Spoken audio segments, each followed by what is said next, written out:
they said they would do if you were to elect them. And you can compare it now with the other parties' list of to-dos. And it ought to be something. It ought to be a document which addresses what the parties believe to be the issues, what the parties believe to be the way to developing the country. That is what they think is priority, and what they intend to do about improving the lives of people, if they believe that that is a priority, and what they're going to do about infrastructure, health, and so on. That is what the manifesto does. And when you elect a government, they then determine what it is they're going to do. Remember, it's not a legal binding contract. However, if a government realizes that it has to move substantially away from what it promises, usually they call an election. So whenever you see an election called 3 to 4 years, or especially if it's called early, 3 years, then the government is going in a different direction. What they will do is campaign on them past performance, because whatever direction they're going in, if it is something that you would not likely to vote for, or they will then campaign on the past. The next time you see a government call election early is whenever you have a change of the prime minister. The prime minister, the new one, may decide that they need their own mandate, and that mandate is in the policy prescription that they are coming with to develop Jamaica, the infrastructure, make your lives better, and so on. So they will go for a mandate by calling new elections. That will now enable them to move away from the manifesto promises that they had made when the previous leader was there. You follow? So even though it's not a legal binding contract, it does appear as though the politicians do treat it that way, and we do. We treat it that way. And it is important for a manifesto to be produced in writing so that we can go through what it is that they're doing, and it can also and supposed to guide the action of the present government. Now, you would have heard Ricardo Brooks and Siobhan Campbell, their opinion about whether or not some of the aspects of the JLP's 2020 manifesto were fulfilled or not fulfilled. But I'm going to take a quick look through it myself and see what I can identify as promised. I'm more than the body tired, Chica. Fulfilled or not the head, fulfilled. And you may ask the question. The head, the hand, and foot them tired too. Because trust is important. It is important that you know whether or not the government had padded the manifesto with some pie in the sky, hairy-fairy ideas that they never intended to implement. They only put it there in order to catch your attention and catch some votes. To the extent that those may exist in a manifesto, or they moved and deviate widely from what they said they were going to do, instead of do something else, then that tells you that that is a government not to be trusted. And as for the opposition, their manifesto depends on the expense of what it is they're implementing, where they're going to get the money from, and whether or not it can even be implemented. I mean, if you're going to come with a policy that is going to cost us hundreds of billions of dollars, where you're going to get that money from, then we know that don't make no sense. And then when it comes to the opposition's manifesto, even the government's manifesto, we have to look in terms of whether or not the cost benefits, is there a cost benefit? If it's going to impose more taxes, are we going to even be able to benefit from those increased taxes? And when we say benefit, we are talking about the return on the investment. Is it going to give us a positive return, or is it going to be just no return? These are the things that must be determined. So for example, if you're going to be talking about doing something for education, And then when you finish spending these billions of dollars on education, they take up themselves and gone abroad because somebody else is paying them more money or offering them more money for their labor. How does that benefit this country? It does not. And there are some who would tell you, yeah, but them gone abroad. No, we are the ones who are paying for it, and we must receive the full value of that money that we spend, not partial. Because when we spend our money as a poor... And that for that very reason is why a price tag was returned on university education in Jamaica. Because a lot of persons were just going to the university. When they pick up the degree, them go straight to the airport, board a flight, and leave. Because again, the PMP implemented that policy without any guardrails. To say, when we pay for your degree, you have to give back the country 5 or 10-year service before you can leave. So during that time, yes, people were marching into our university, collecting their degree, and then go straight to the airport and go and build up somebody else's country. And Jamaica never benefited from it. Poverty-stricken country, and educate our people, and then they go abroad and then utilize the labor there to build up that society that never spent one penny towards their education. And this is where we have a very big problem, and that is why we are stagnant and can't get nowhere. And this is the reason why we cannot grow. And I've said it again, I've said it 1,000 times, and I'll say it again. Our problems are not great, are not many, just one or two.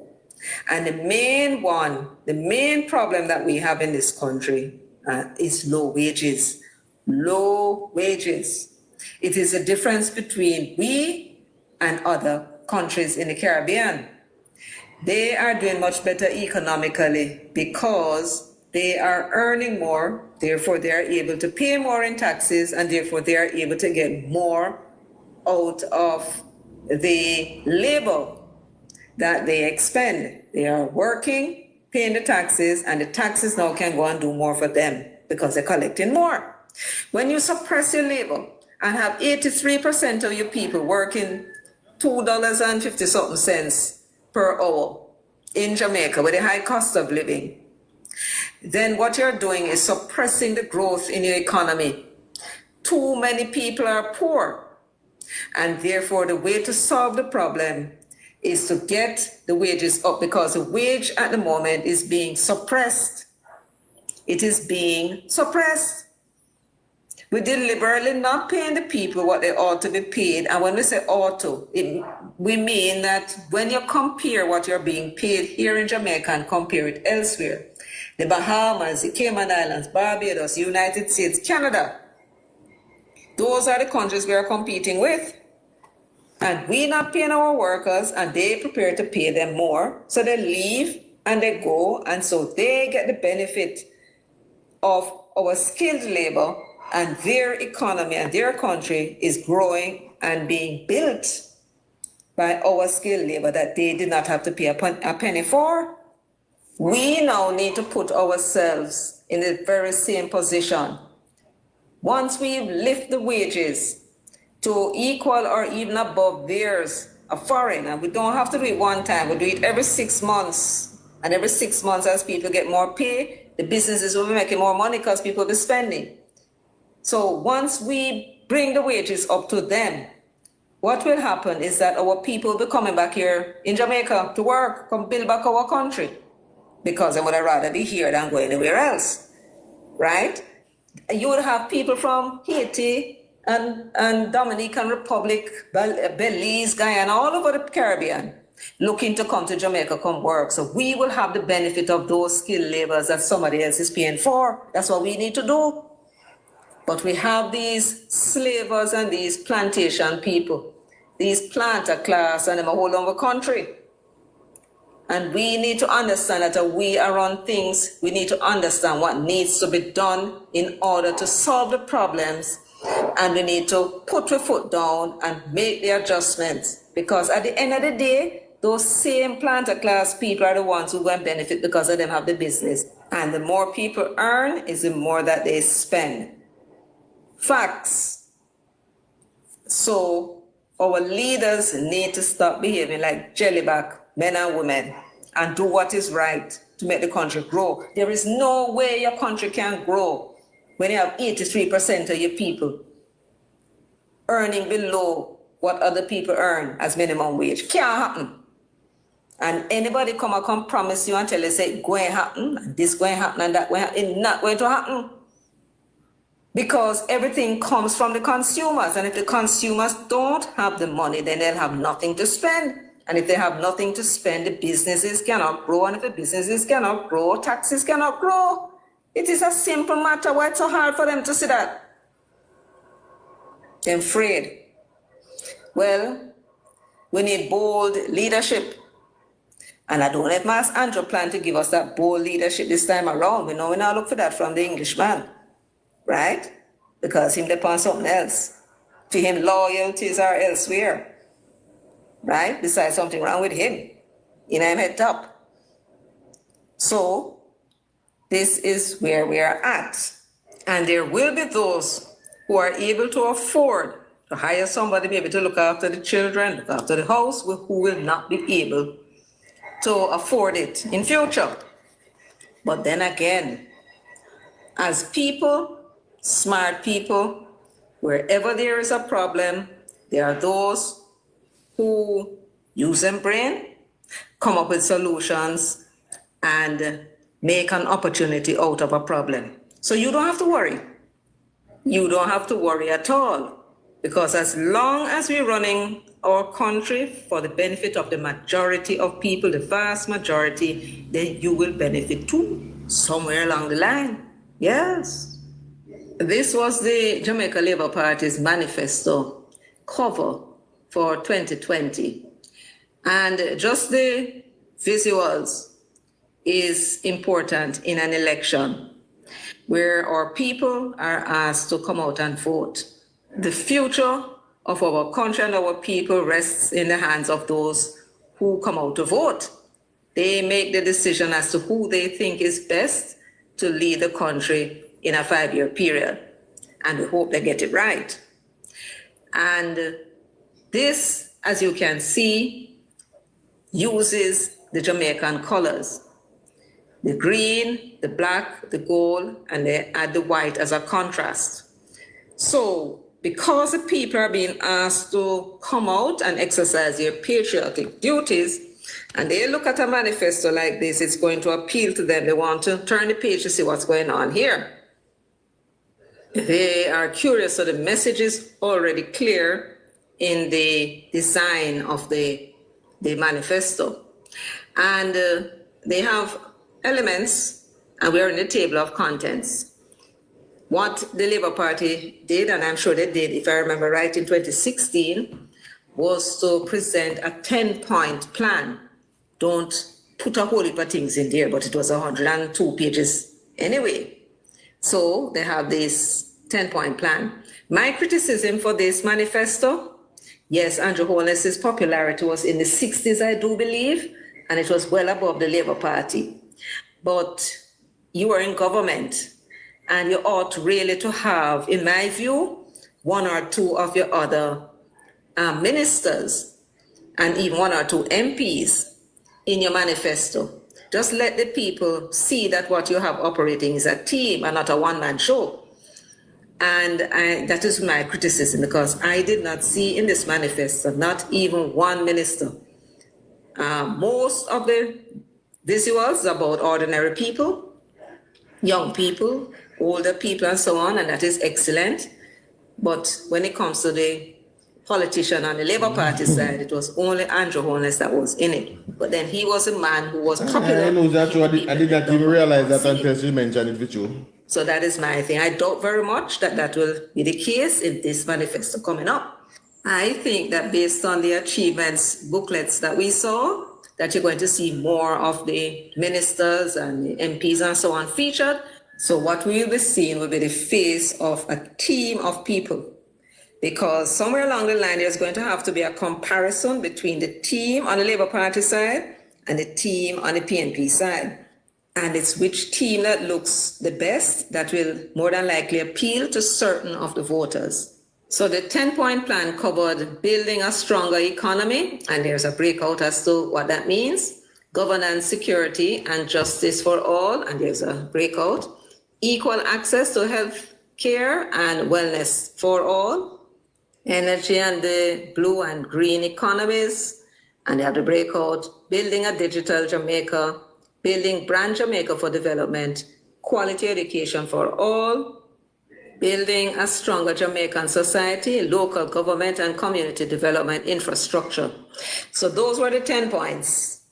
Now, I went through the manifesto and I scanned what was written, and it was kind of an overall, just a overall objective, aim and objective of the government for the next 5-year period, and we have lived it the full term. So we would have seen what they would have big done. up yourself. And what they would have done, as Ricardo and Siobhan told you. Tap up the screen, my people. 20,000 taps on the board. 20,000. But there was something missing from the manifesto. A critical side to the economy and everything in the country. You know what that was? Export. There was no mention in the manifesto of the word export. I did a word search and export did not appear. So this is an area where the government now needs to tackle. How are we going to solve our foreign exchange issues where we are importing we have more than we export? We have to raise production first before even we if our can fight import bill was export. raised to $10 billion, as long as we are exporting 11 or 12 billion dollars, that's good. Because the key is that we must be able to earn foreign exchange to cover our imports. And that is not what we are doing. That's why the money keeps devaluing. We have not been able to solve that problem since the world oil crisis in 1973, October, when the OPEC countries, if I remember right, double or triple the price of oil and throw every country in the world in a tizzy. And we have not gotten out of that tizzy to this day. So we have to come up with some innovative ways of exporting. Export also means creating more jobs. And yes, we have a problem with a shortage of labor, or so we believe. But consider this, those tens of thousands of people who are selling on the streets, them ought not to be selling on the streets. So you have some persons there who are potential workers in a structured way. But that will not happen unless we are offering them more money than they are earning while on the road. And of course, once we can provide that, we can create ordinances that will get them off the road. But we can't do it now because we don't have the place to put them. So they will just have to stay and do what they're doing until they can do better.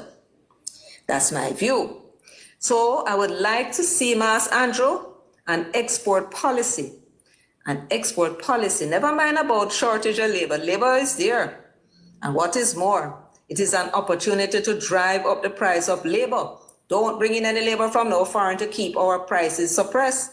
They want labor, they have to pay more for it. That's how the thing works.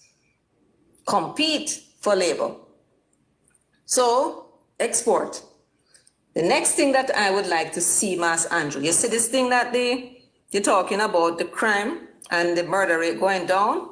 I don't think we should just accept it like that. I think we need to check it out and find out what exactly was done to make it work. Something you did, because you were doing a whole heap of things, and other governments have been doing a whole heap of things, and they go down with them, and then they come back up. Of course it will come back up, because they weren't arresting people, bringing them before the court, and having them convicted. So the men were just out there on rest and relaxation. You've been talking about it, and surprisingly, the murders keep trending down. And I heard you in Central Kingston asking the people if they notice anybody at war. We don't know the reason why. We need to find out. So we need you to commission the University of the West Indies to go out and study.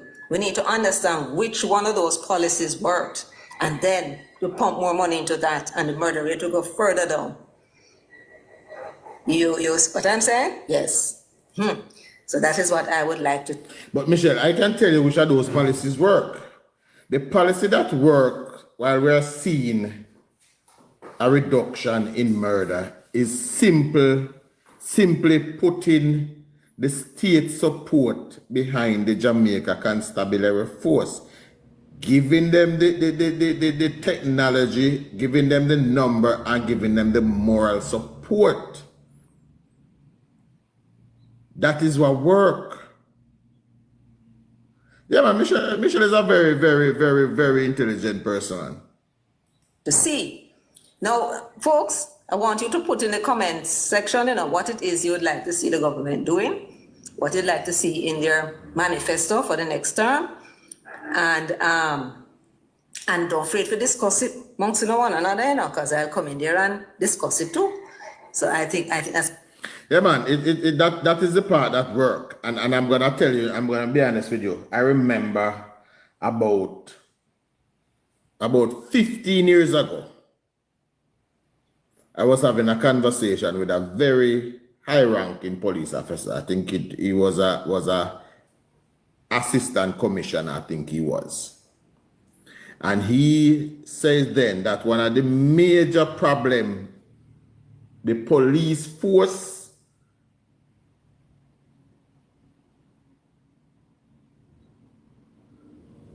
where you say, Andre, all those drivers gonna cry within those 2 months. Free transportation, he promised. I bet. No, the driver it's just for the schoolers. So I don't think they're gonna cry because most of them are reluctant to carry the schoolers anyway. So this high-ranking police officer was saying to me that the problem that the police force face and the problem with bringing down crime is that the police 99% of the time know who the murderers are, know who the criminals are. But you cannot bring people to court based on what you know is what you can prove in a court. And we had a problem with people coming forward as witnesses. So you find these people, you arrest them, you put them in a jail, you have them in there for weeks, months.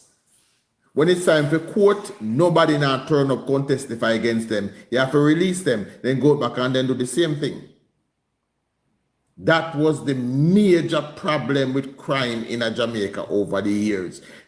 People not coming forward to be witnesses.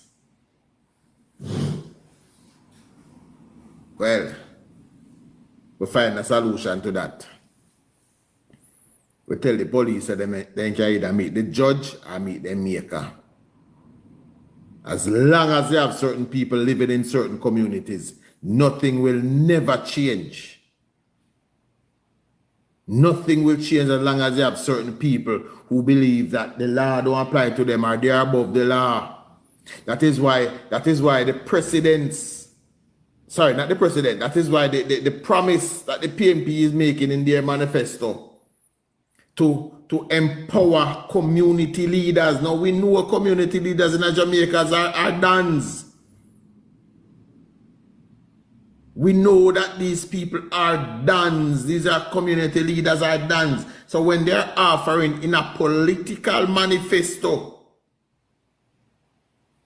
to empower community leaders and give them government contract for them to distribute.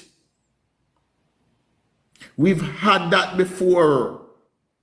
We've had that before in this country where the dons are the one who get the government contract. They run it, they have the money, and therefore they exercise great power over these communities. So much so that when you look at data, them are about to turn teenager, you have to ship them out or go somewhere else. Because these dons have the power to send for them anytime they think them look good enough. These are the people that the PMP is offering to give back power in Jamaica. We have already lived with that. I know that, Betty. We won't allow it. We've already lived with the rule of dons. We've seen the PMP putting back these people on the political platform because they think the Jamaican people are not realizing. We live with it. I've repeated the story told to me by a former serving member of the Jamaica Constabulary Force that says a certain Don from East Kingston was literally in charge of the police force back then. He decided who was promoted. He decided who goes where. And he had policemen that reported to him on a daily basis, come to work, sign the book, and go to East Kingston because that's who was giving your instruction for the day. That's where crime was at an all-time high because under the People's National Party, it was the Don.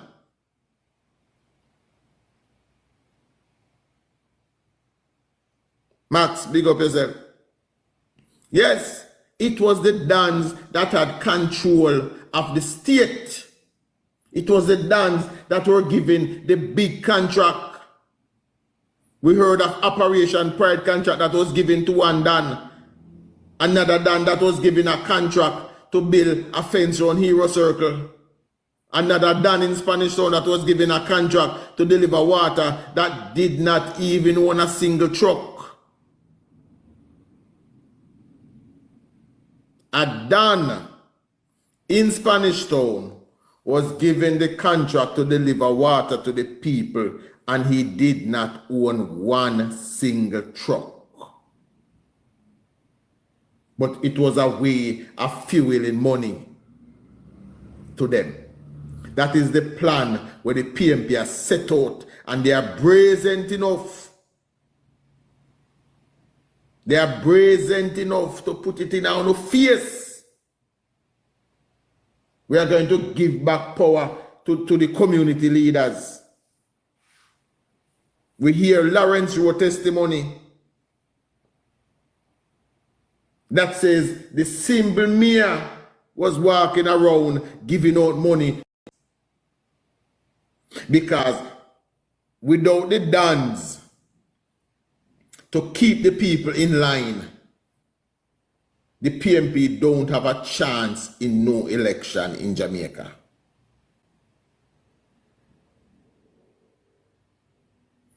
Thank you, same so.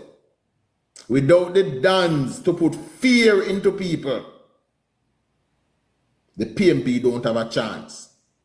And that is why it's important that we have to remind people this upcoming election that no one, nobody but you have the ability to know who you cast a vote for. No make nobody frighten you and tell you say we are gonna know, you know. Choose Jamaica is what you have to do on election day. It's the only way to continue. Yes. Yes, hold on. You know, so we need to find, let me find two of them C4 tape there and play it. Because people don't understand that these tapes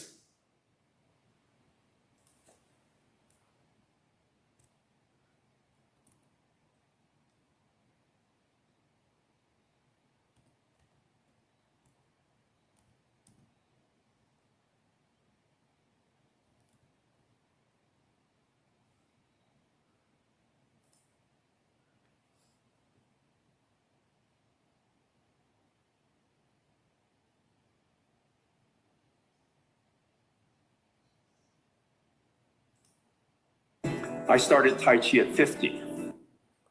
Blessed Omaro. Right? So they are brazen enough to put the fact that they are going to return the dance to prominence.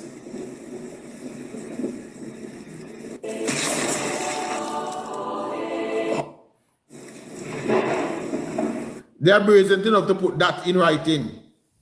And as can to Isaac Buchanan, as can to Isaac believe. And I can't believe that people of Portland are still running behind this man after him said this. Isaac believe that the people that he's going for are so dumb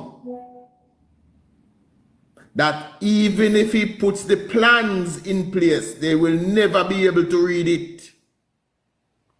That's what he said. I remember earlier about a year ago a conversation with Hugh Richards in which he said that if he had his way, the Dons will be given DC powers. So can you imagine somebody who already have the power of fear? Where people fear them down to the bone. Then they are given the backing of state power. When them send for your local 16-year-old daughter, who you go call when they already have state power to back them?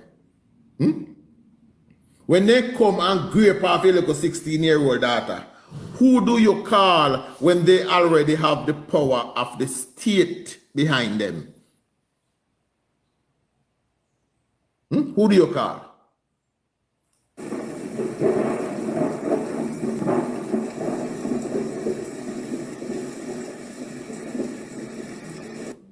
Only for other, and in the future, understand, yes. Them shorter calls, yeah. One of them involves chief black man. I tell them to make resume to the prosecution. These because people working at politics, but she said the mainstream media truly believes that it's a whole different level. And I said, so I'm never gonna find the recordings and play them one day, but not right now. Wait. Right? But that's where we are. That's where we are in this country. That's what we have to decide in this upcoming election. Do we want back? Do we want to turn back over the communities to dance? Or do we want a community that people can live, work, go out and come as them please, and not worry about your little daughter when she starts to her breast? You have to go hide her. Because that was the reality of Jamaica coming up in the 90s when the dance took over. That was the reality of whole heap of mothers and fathers. In fact, I have known of fathers that were unalive because them stand up for them daughter safety.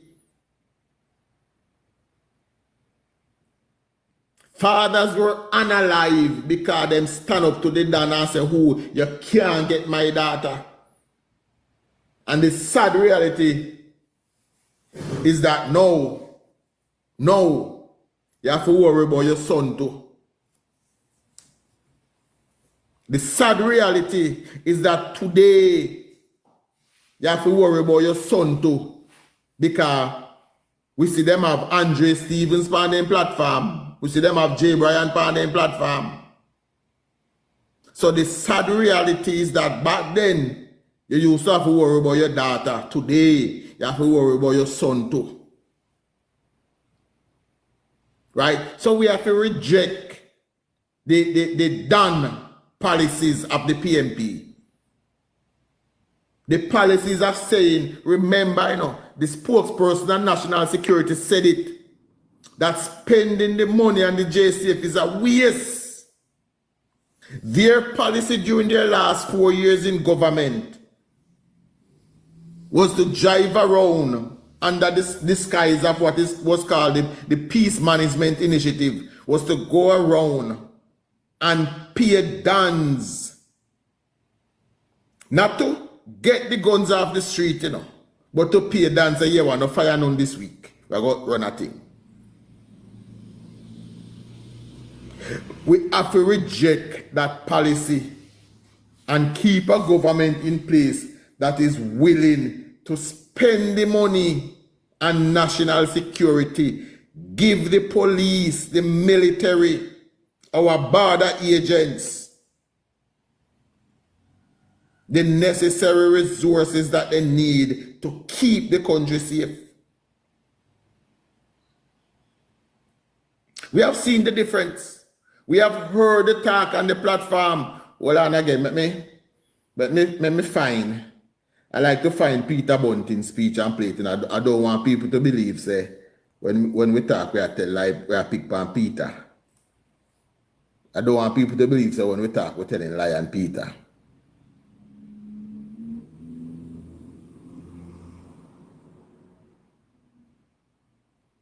Peter Bunting went on the political platform and tell the people of Jamaica, say, listen, the police can't do that work.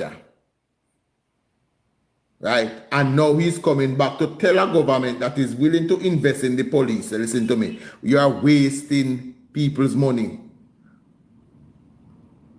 I would rather pay some fisherman down by the port to look out.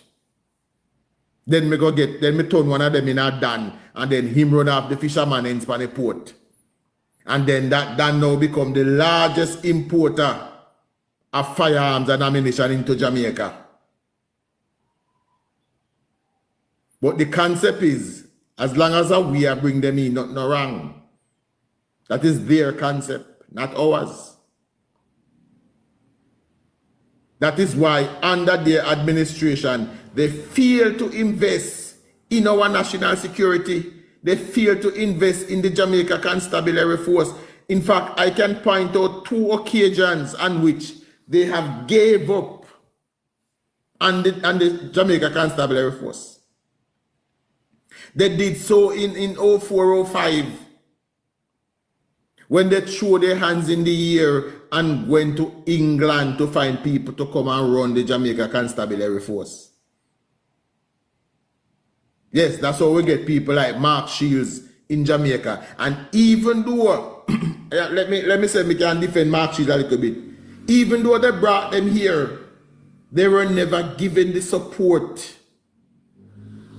They were never given the support to get the work done. No.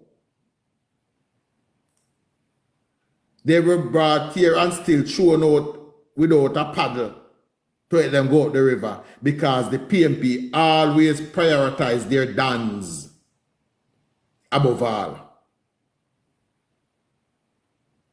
They will always prioritize their dons over everybody else, even over the police. And again, that is why a certain Don from East Kingston was literally running the police force. A former serving member, a man who served the Jamaica Constabulary Force for nearly 40 years.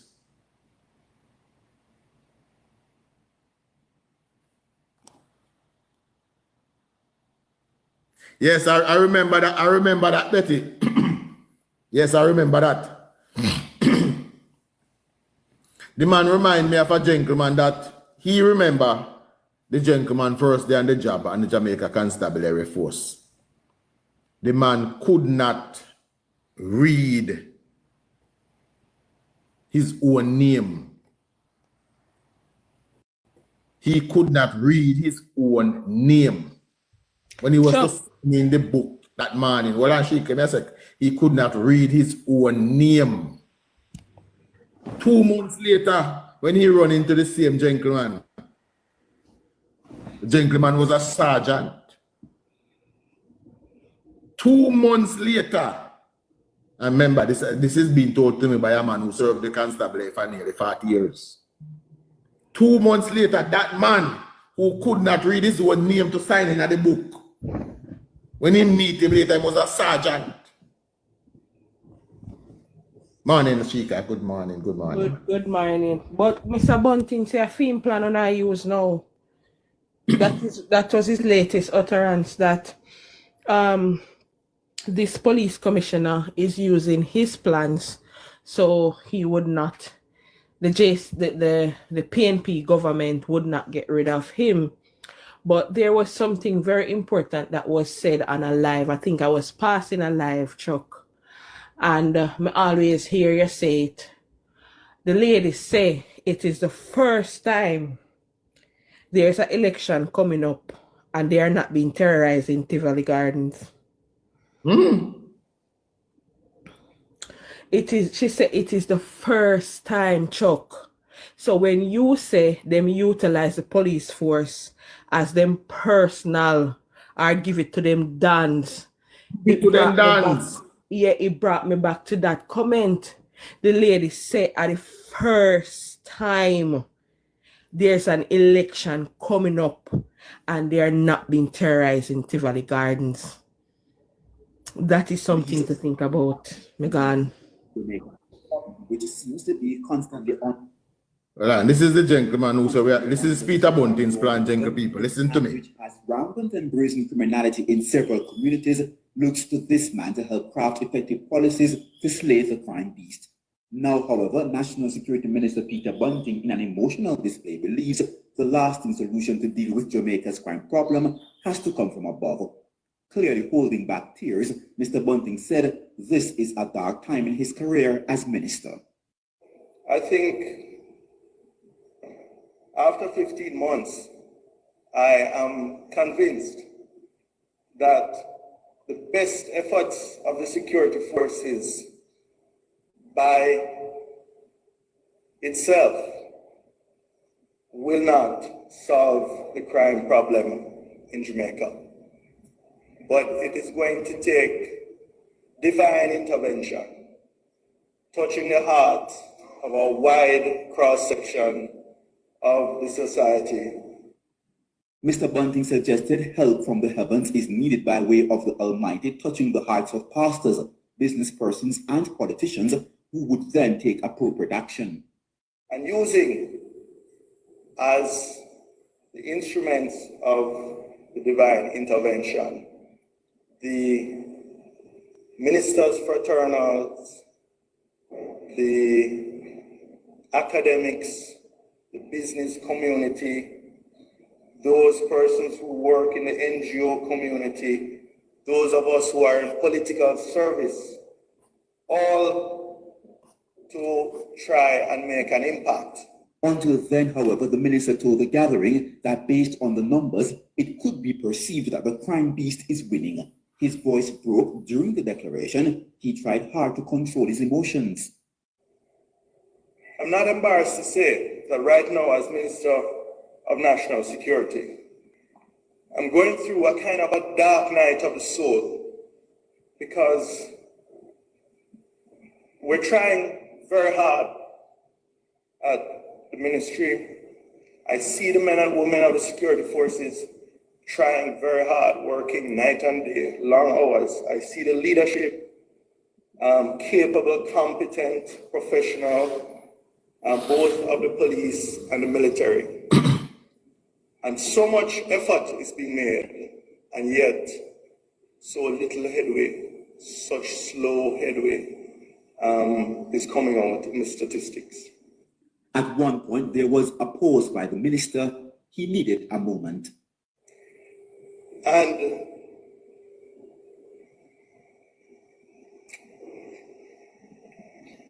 are we to believe? Are we to even entertain? Are we to even entertain the thought that this man stands anywhere in the shadow? The streets are talking. Hold on. After Dr. Kevin Blake, this man who went on the political platform and cried, are we to believe? Hold on, let me find when he was declaring it a waste of money to invest in the security forces. Hold on. Because that was him asking for divine intervention. So I won't let them stand here and take credit for the work of this government and those who serve. Dr. Kevin Blake was planted, grown, groomed for leadership of the Jamaica Constabulary Force. He has now taken up that position, and with the right support of a political organization that believes in the Jamaica Constabulary Force. Not one that abandon it whenever things get tough. One that sticks with it during the tough times.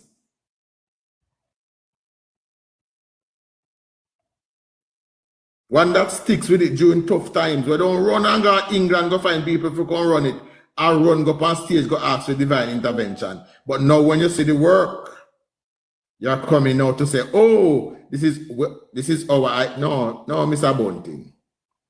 Mr. Bunting, you did not have any of these ideas. Listen to your idea. It really just opened my eyes to the fact that, it's very difficult to control. However, where I think the most effective place to intercept drugs. Starting from the beginning. My eyes to the fact that, it's very difficult to control. However, where I think the most effective place to intercept drugs is as it's coming on shore. If we had a confidential informant, a network of confidential informants on every fishing beach in Jamaica, it would be a better investment than spending another 100 or 200 million US on Coast Guard vessels, which are... Now, this is the man in his own words, And the fact that, who he was talking to here? He was talking to the so-called experts overseas that said they wanted to stay in America and run the national security ministry because that they alone have the idea. Them alone can solve the problem. Them alone can do it. The so-called, what do they call themselves again? Diaspora crime, whatever them is. The diaspora organized crime group. The same group, what did I go around Miami, Washington, Toronto, and demonstrate about crime in Jamaica. Trying to intercept drug boats is like in that 100,000 square miles, is like looking for a needle in a haystack. It's much more effective to collect the intelligence on the beaches amongst the fishermen. And then why didn't you implement this fisherman and look out for them thing while you were sitting in the chair? If you think, why me tell you, voila. Evening, Mr. Cho. Good evening, sir. All right. Let us share a few opinions on my view. All right. You see, in my personal opinion and my observation, most of these, most of these comrades, they do not have the slightest clue what is economy, what is growth, and what is progress. What I see, if the People National Party to coming back in power, we will have a national reset of the economy. Basically, Jamaica have a reset. That is what I see. Well, the man himself said it, Tim. He said, yes. I would have not elected to continue with the JLP programs. He said that. Yes, I heard him, but why? It is rough. And it is concerning when you listen and look. Because what I have told many persons, Mr. Holness is playing checkers while he's playing chess while they are playing checkers. It's a very wide gap between. I have it another way, Kim. I think that Mr. Holness is playing chess while they are still looking for the board. They are still looking for the board. Yes. Well, why, in my personal opinion, I do not see that man as a leader. He's just personally taking what people tell him and just running with it. That's what I see. But Kim improve that down at Portland right there, Remember, he was walking in Portland and a tour and somebody showed him one swampland and said you can build some house over there, so. And he never took the time to go back and study the proposal. It was a policy the very same night on the stage. The very same night. It was a policy. We are going to build some house and the dump up some plan. Why me say them cut a ribbon? Me I wonder if the door, the only thing look new from that house. Me say them cut a ribbon pan. They run the ribbon across this board pine door. At the door, Yes. like at the door, the new door, I cut the ribbon for. And it wasn't a new door, right? And my understanding, Kev, and this is information given to me, I can independently verify, is that Yeah. the door was the only thing they donated to that structure, and it wasn't a new door. Then at the door, When them I pretend that them build house for this old lady. No, no, clearly, She can't begged say them this a one door. patching and sitting on the house. yes, she begged them a door, and they went there and find one old door, because that wasn't a door. Me no rich, okay, me no rich. But if one old lady someone beg me a door, me I go ask 27,000 for one good door. Than that. You can at least buy one 27 better door than that. Yes. Yeah, 27, 30,000 I can get a proper proper aluminum door. frame door. Yeah.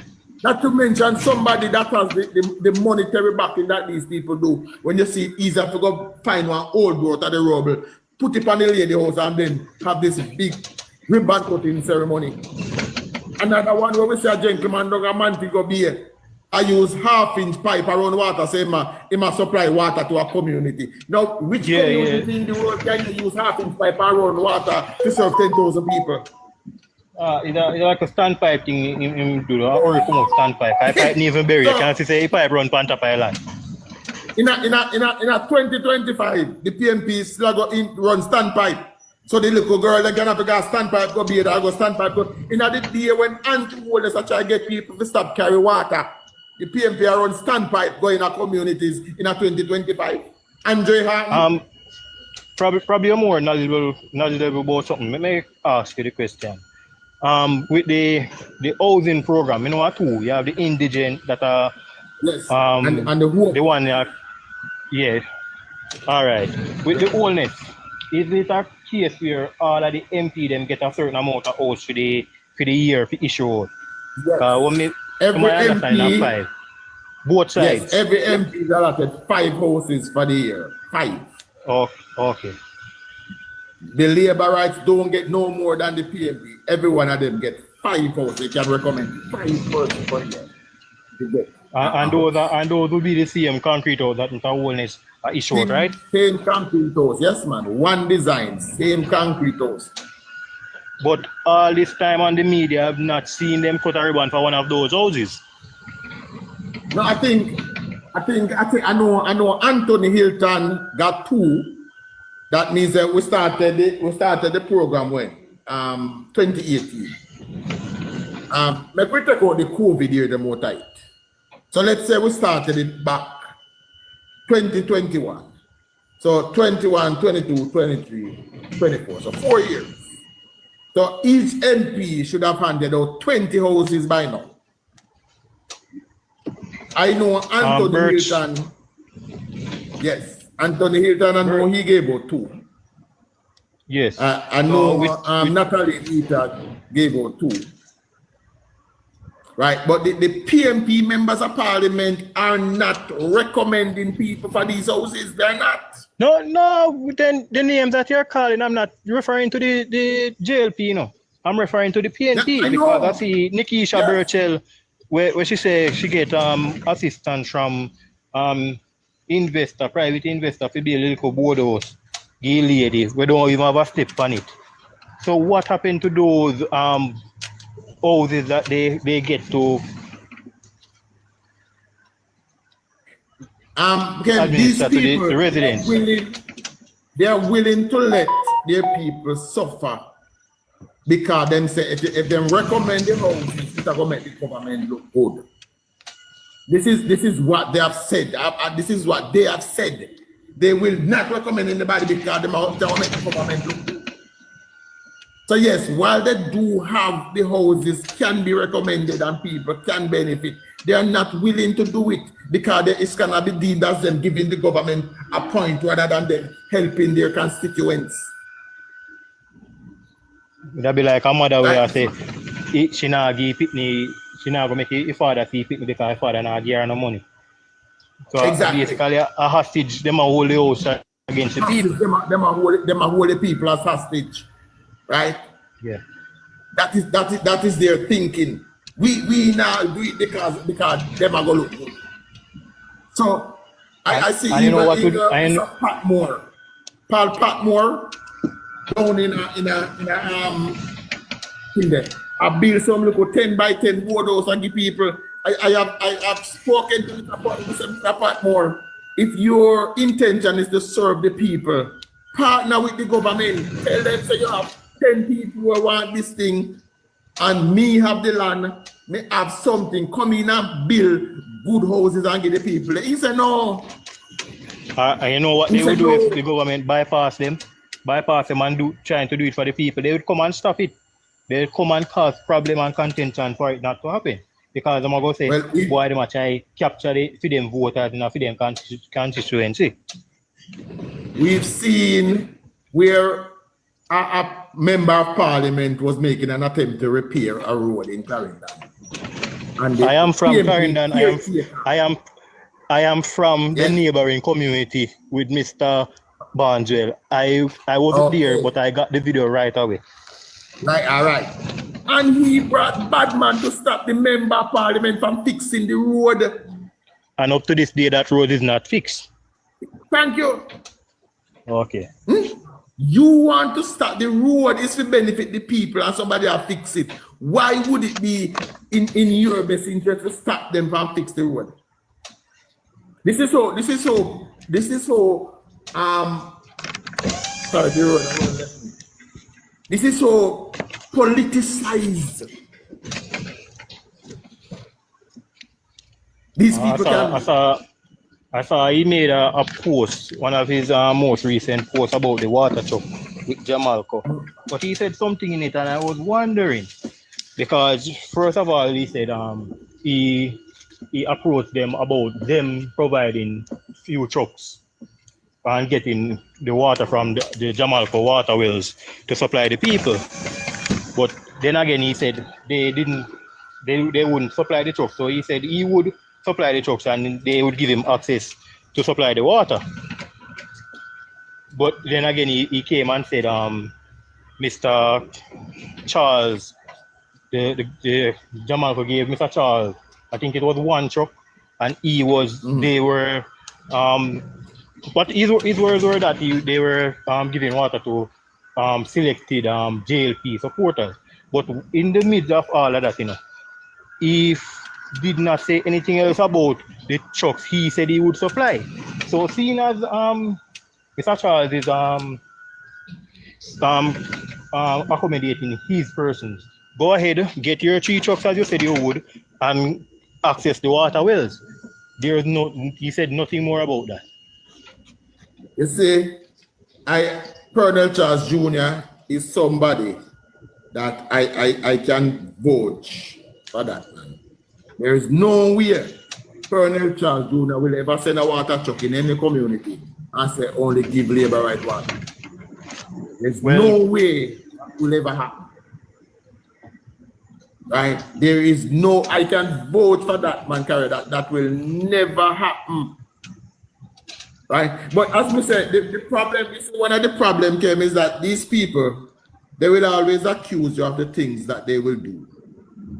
So, because they know that, hey, we will go into this community. Even all right, let us take it to the school bus debate.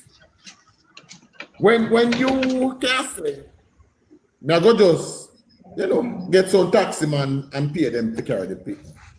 That is something that you can manipulate and in turn politicize. Because you can get taxi man where you know and make them carry people where you know. When you have a structured system like the government operating a school bus system, there's no way to politicize that. No driver is gonna go out in the morning, stop the bus, stand up at the door and pick and choose and say, them are labor right, them are PNP, them are labor right, them are PNP. Exactly so. Right? And that is one of the PMP biggest fear. They don't like structured benefit from government. They like benefit that you can manipulate. Right? Just like how in Spanish Town, there was a Dan that has a contract to deliver water. He didn't want a truck. but he was being paid by the municipal corporation every month to deliver truckload of water when he not own a truck. That's how you keep money. So can you imagine if they were to implement this sham taxi system to carry kids to school? They might go have and done with own 50 taxi. Exactly. All right, there's another point, that I want to make. You see, persons who are undecided, when they will realize that they should have decided, when they see you have 30 workers. And this is something I've seen personally. On the day of election, a boss would say, all right, worker go on, because he knows that most of his workers are for the other side. So he would basically sabotage you from going to work. So he's either, tonight work, don't go vote, or go vote and lose your work. So that is a choice you have to make. All right. Well, let me say this, Kim. Before you move on, let me add this, Kim, that most people don't know this. But I hope people listen to me and carry it on. The law of Jamaica, the law of the land, guarantees you 4 hours with pay an election day to go cast a ballot. 4 hours with pay. So your boss cannot dock you no pay, or your boss cannot prevent you from going to cast a ballot on election day. It is an illegal act on his part to do anything to stand in your way. So you can either choose the 4 hour in the morning or the 4 hour in the evening. But the law guarantees you that it is called the Representation of the People's Act, ROPA, that gives you that right. Okay. All right. We divert back to something before we get about it. I personally believe what will happen with if they come into power, they will park these buses, borrow money from the IMF, starting back the borrow thing again. Newer buses. If it was the IMF that they would have gone to borrow from, would have been a little bit more comfortable, but they won't go to the IMF. They might go back on the black market and borrow money from them rich friends. They have proven to have done that in the past, and they will proven that that's what they will do in the future. Borrow money from these money brokers at a very high interest rate. And so interest rates are going to go back up again. And we may end up with FinSac 2.0. Yes. With FinSac 2.0, that's where we might end up back. Because as you said earlier, Ken, the idea of economic growth, to have the economic growth and pay for things, it is lost on the PMP, not from Mark Golding down to Dayton Campbell down to the Rastaman. None of them has ever presented a plan that involves growing the economy. When Damian Crawford was asked, when you give back, when your government give back the $11 billion to NHT, how will you fix that hole in the budget? He never said, well, we are going to try to grow the economy so we don't need it anymore. He said, no, we can replace it with tax. It was put to Omar Davis when he was finance minister, when they asked him, well, we see Ardley Sharp put up this plan. How would you fund Ardley Sharp plan? He said, in order to do that, we have to go borrow, we have to go tax, we have to go beg. But not even once the idea of growing the economy ever come in their mind. And if you listen to them on the political platform, then you will hear them a question say, how the government can get money to fix road, and they say they not impose tax. Because in their mind, the only way the government can do anything is to either tax the people or borrow money. Then the idea of economic growth is lost on them. All right, let me say something to you. What most people don't understand, you see, tax can be broken down to the simplest form. for example, and this will actually, you see, if they come into power and raise tax, a lot of jobs will be lost. A lot of people will be out of work. For instance, you're importing something, you're paying $20 on it. When they come in raise tax, you have to pay $50 tax. So that is a 150% increase. All right, so 20, yeah, pay 20, then $30 go on it. That's a 150% increase. When the employer find out, say, why me pay only more for importing, so it's either one out of two options. Stop import this item, or me lose a couple of my workers, them and import it and sell it for dearer. So when it comes to taxation, you have to watch what you tax. So when you tax all of them things there, it will trickle back down to the little man where work for him. Because boss can either lock down in business, fire you, or sell the item at a dearer cost. So that is basically what taxation will bring to the people. You know, the funny thing about back to the consumer. Exactly. You know what, right, most people can. Go ahead, Mr. Chuck. No, go ahead, man. Go ahead. All right. You know what most people can't understand? Well, I am in an environment with 80% PNP in my workplace. And what you cannot do, you know, you cannot sit down with them. You can sit down with a few, but just when it comes to touch a certain point, ignorance come in. You cannot reason with them. You cannot reason with them on these basic things. So if you can't reason with them, they don't have an understanding of what it is. So all they do, they sit down, they listen to what they hear. Somebody tell them this, somebody tell them that.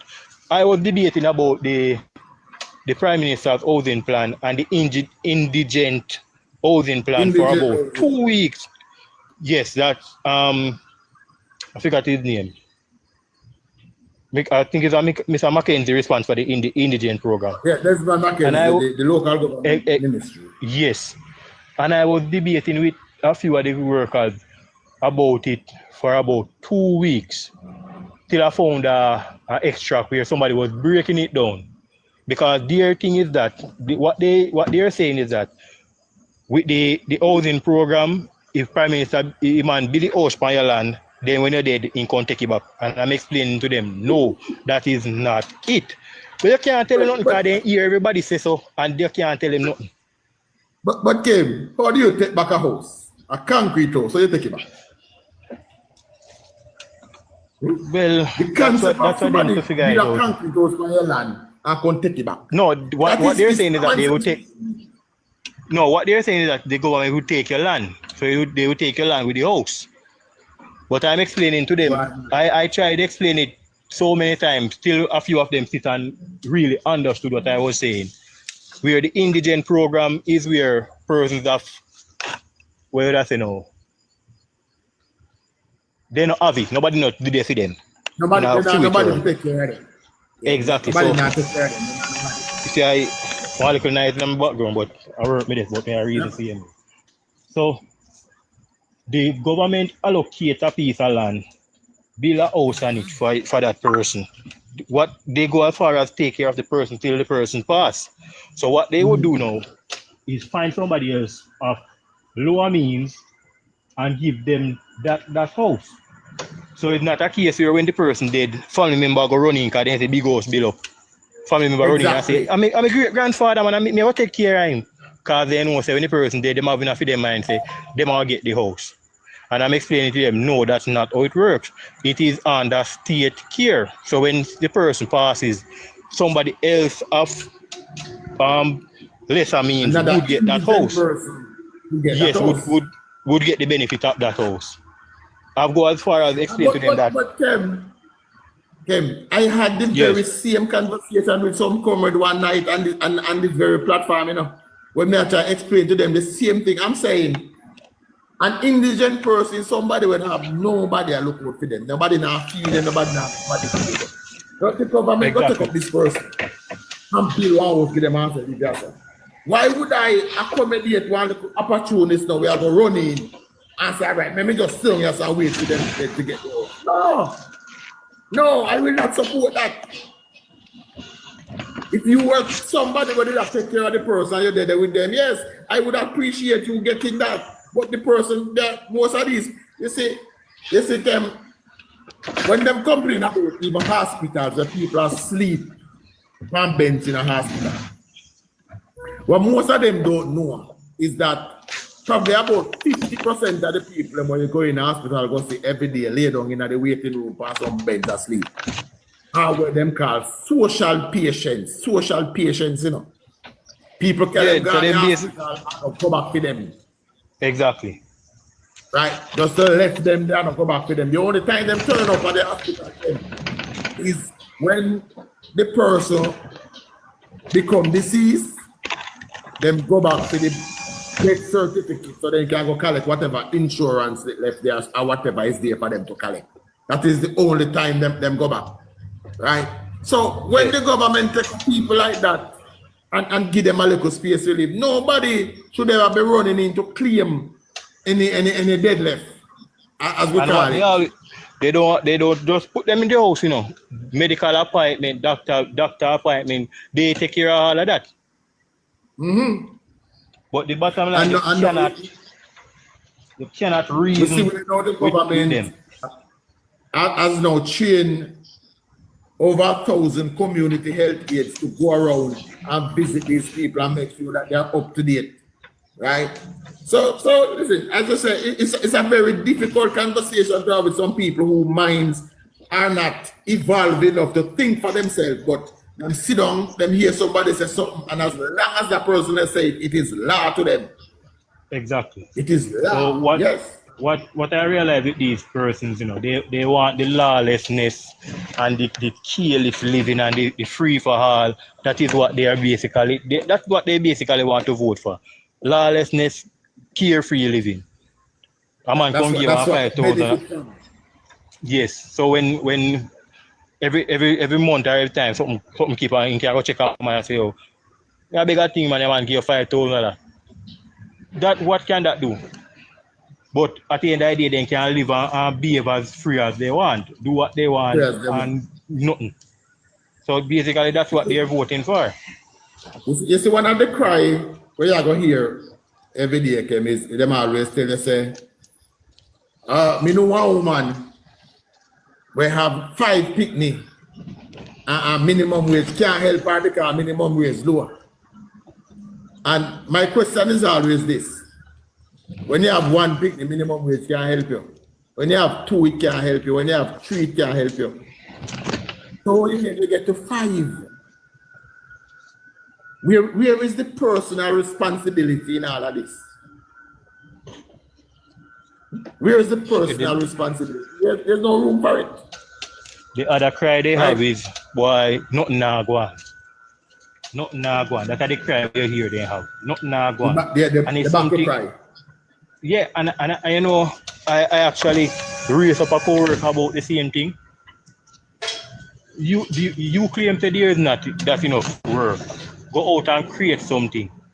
You know what? Personally, I'm going to give you a story. What personally happened to me. I live a couple miles from a sea or a river. I went to sea. A man that lives 5-minute walk from the sea. He was there when he went out, and he was there when he came back. What do you think the man said to him? Yeah. Well, bigger something now. That's what the man say, you know. And he live right there, so. He live right there, so. And you know, me, we go out in a boat, we hook our line, we go through. Man say, wow, don't get your one. Yeah, man. Right. He was there. Hey man, wait till we have a walk, we go to we look a spot and wait till we come back, man say, wow, bigger something now. But you know, we stay with us, feed them here and with us, say alright, that's how you go. But that is the mentality. That is the mentality where them have. Is that people who owe them something, the government who owe them something. Me, you, who are willing to put in the work and achieve something, we owe part of that to them. Because somebody long ago, and I will forever blame Michael Manley, tell them, say, You don't have to do nothing. If your neighbor work hard and own 2 TV, one of them will give you one. And that mentality is stuck in comrades' head up until the That is why a comrade, we always tell you, say, even last night, I was talking to a gentleman who, I was on neighbor's platform last night, and a gentleman was there speaking about how everything bad. Neighbor asking when do you say self-employed. So you are a businessman operating a business in Jamaica, but you're not now one. We have always said this to you that a comrade, if you just go in at the bank, just $10 million out of my account and put it in my pocket, and you see man say, why go and bridge it not there? Say, but now go on there, bro. That's a comrade mentality. A comrade we just eating Sunday dinner, rice, peas, chicken, banana, and everything. And when you go check him, you say, boy, you don't say me hungry. That is just the mentality that they are always victims. You know the mindset of the people. Yeah. The mindset of the people, it really needs to change. The mindset. Because all right, look at this. Look at this. Remember, you know, before school start, 3-4 months before school start, every big party, right?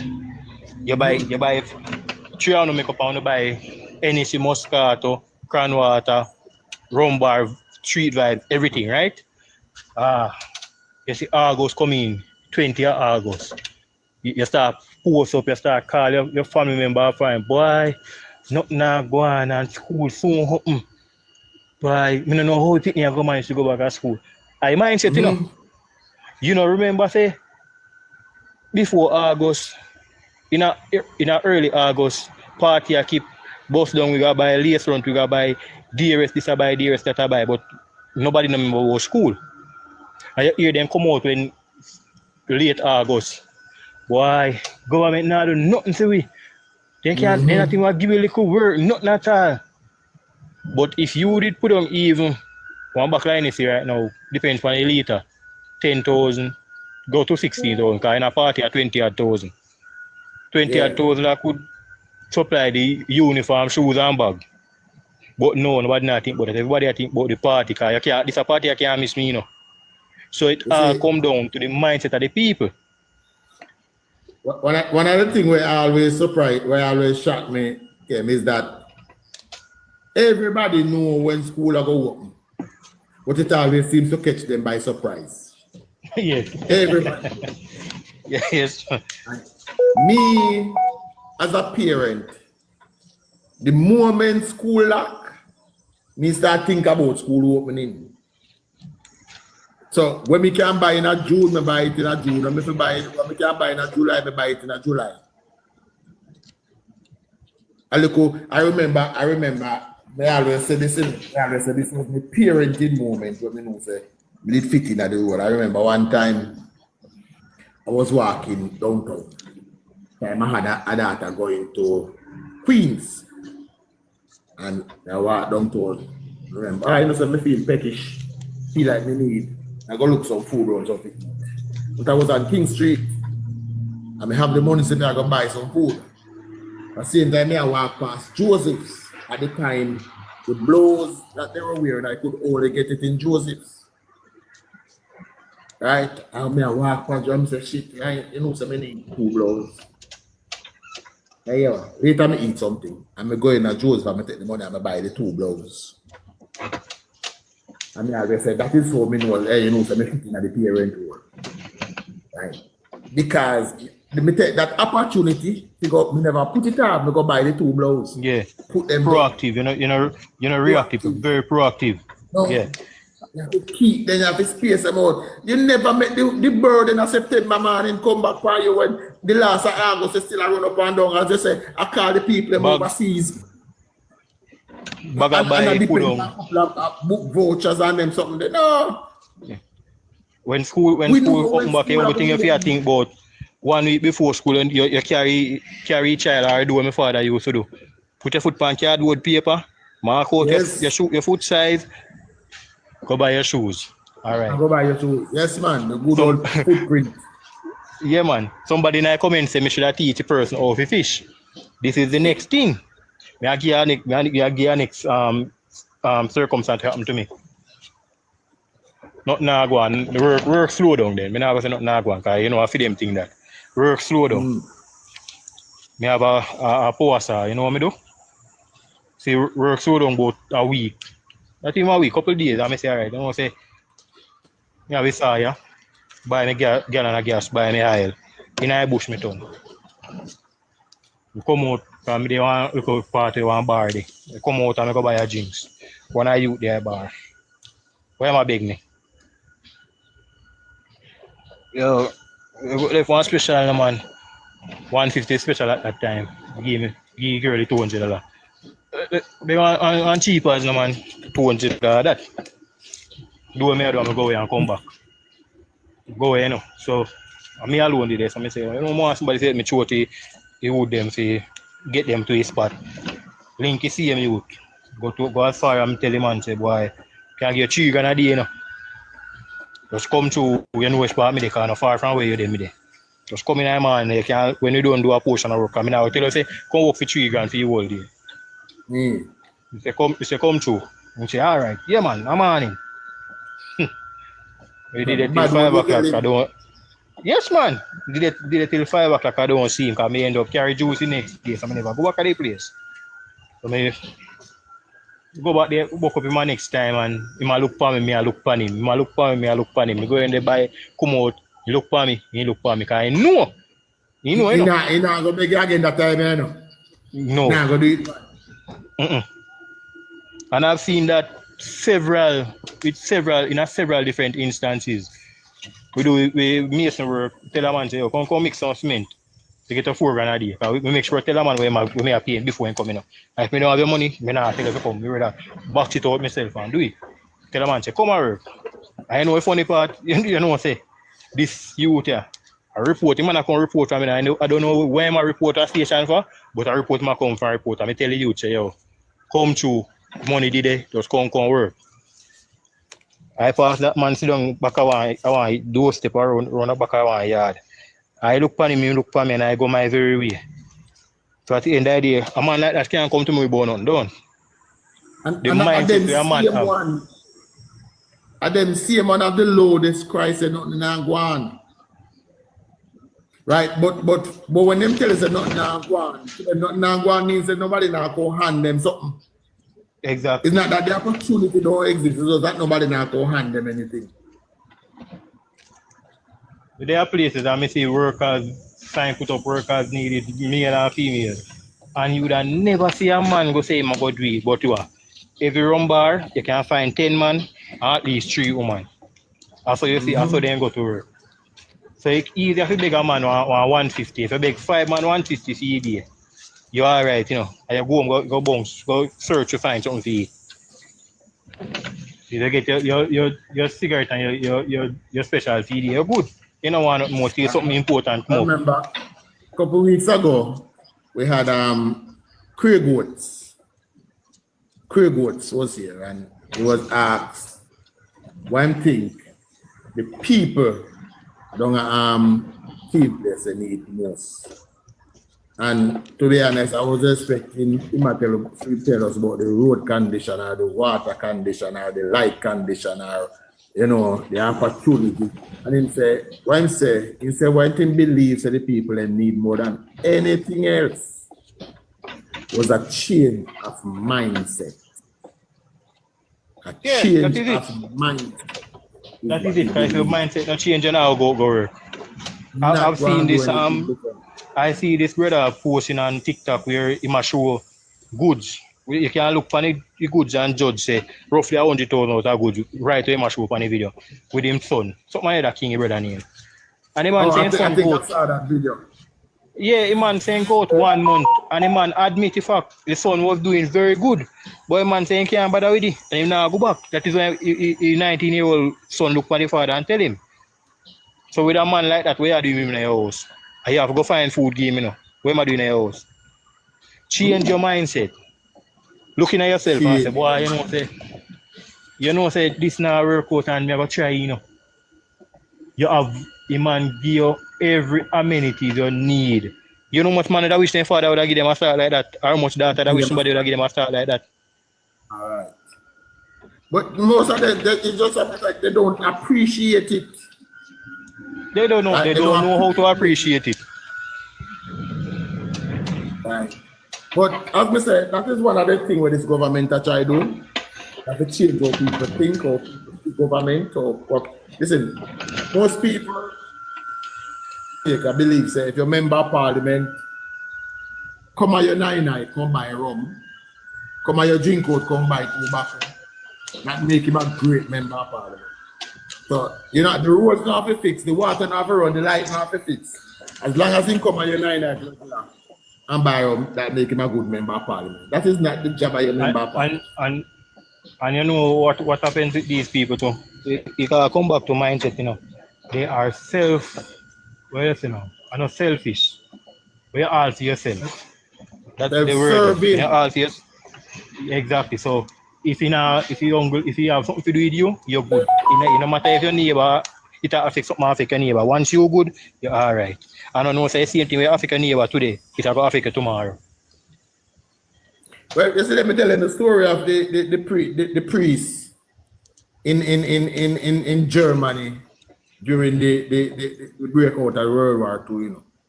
When he said the sad part is that when they did go for the Catholics, no, when they go for the Jews, they never say nothing. When they go for the Protestants, they never say nothing. When they go for this one, they never say nothing. By the time they come for me, there was nobody left to say anything. Because you allow them to take everybody without intervening. So when I hear time, you know, nobody can stand up for you. Exactly. Jamaica, everybody will listen to me. Jamaica right now is at a part where we have to go decide whether we want opportunities are handled, whether we want work or we want promises, whether we want leader or we want enablers. Right? There are so much things where we try and make a person understand, but if somebody don't want to learn something, you can't do it. You can't force it in them. Because, you know, a man go tell you say you now go work for $16,000 a week, don't. But at the end of the day, when you go to work for it and come in, you might go beg you something more tight. You get the same 24 hours a day like how me get. Or 12 hours a day like me get. You see me go out and do your work where you claim to you not do. But when you see me come in, you want something more to me have. You can't work. And there is work there, but nobody now want to do it. Me too good to do the work. Me say me not do that, you know. Now I tell you something. And this person will make this statement, he's a comrade. This man say him nah do certain work, he'd already a thief. And he did thief. Exact words, you know. But luckily for him, he have a parent in a one position, we have certain links. The man go and thief something so trivial, losing good work. Can make sense? Make that make sense? So you now go do a certain work. Him now go do a certain work, but he already a thief. So how you change somebody's mindset like that?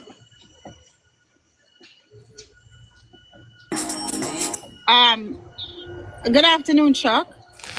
Good afternoon. So this morning I was on live, me and my sister, but you was nowhere to be found. However, my main mission this morning was to speak on the 66 page that we have. And so we have 66 pages of achievements, and we can use that against this PMP manifesto and have days and days of discussion. And so I came off live and asked you to start your live so you can continue. But you started well, but I don't know what happened. You seem to be falling off. Are you falling asleep? No, I'm wide awake. I'm having a discussion with Kim here. Oh, okay. But we want to have a broader discussion. I'm sitting around some nurses right now in a hospital, doctors, Jamaicans and foreigners, and they really want to hear about the policies and this 66 page of achievements of the Jamaica Labour Party under the leadership of Andrew Holness. Can you give them two main ones that we think is a great move for Jamaica? When the Jamaican people elected Andrew Michael Holness to government in 2016, was one of the greatest moves the Jamaican people ever make in politics. When we bring Andrew Holness into leadership. When we re-elected the same party that guided us through the once-in-a-lifetime pandemic, is the second greatest move we've ever made. Because of those two moves, tell your nurses that Jamaica is now experiencing the largest crime reduction in our history. Jamaican for Progress, big up yourself. Well, it's not the largest in our history. I remember we cut it by the largest yearly reduction we have ever seen. We are 7 months in, and we are at 44% reduction in murder so far. That is the largest we've had in just 6 months. Another achievement they can be extremely proud of is, as they are nurses, they would appreciate the expansion in our health sector, where presently we have 4 brand spanking new hospitals under construction, where we have refurbished 138 health centers right across the island, where we have trained and put into service community health aides. So as nurses, they can know, if they are Jamaican nurses, they can look to make their way back home to serve their country. Because under this government, the nurses has been given the largest increase in public sector wages since I can remember. Employment is at an all-time high. The last time we had this many people working in Jamaica was during slavery. The amount of persons that are employed in Jamaica today, the last time we had this amount was during slavery. So we have to go back probably about 200 years to find that where we are today. So we are at an historic high in all these departments, Angel. A nurse, but if you had joined me earlier, you would have heard the discussion that was comparing going through the JLP's 2020 manifesto, which I have my copyright here. I don't camera is here, so you can. I have my copyright here. I have 3 copies. 2 where you have, where do 3 copies? 2 show. It's okay. You have 3 copies one time. Is that right? They were going through this and tell you what promises have been fulfilled and what has not.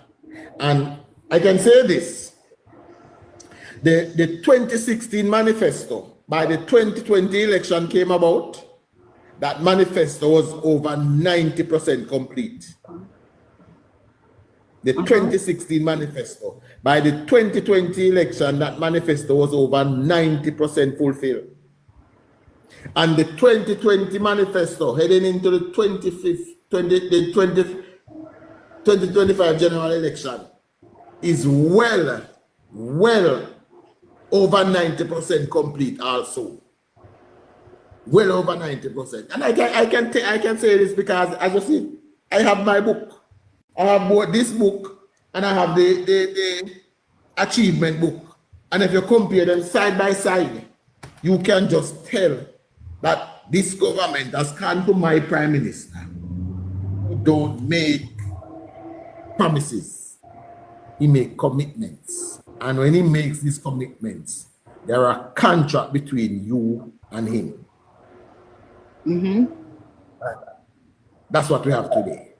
So a nurse wanted to ask you a question. Her question is, where she works, she's a critical care nurse.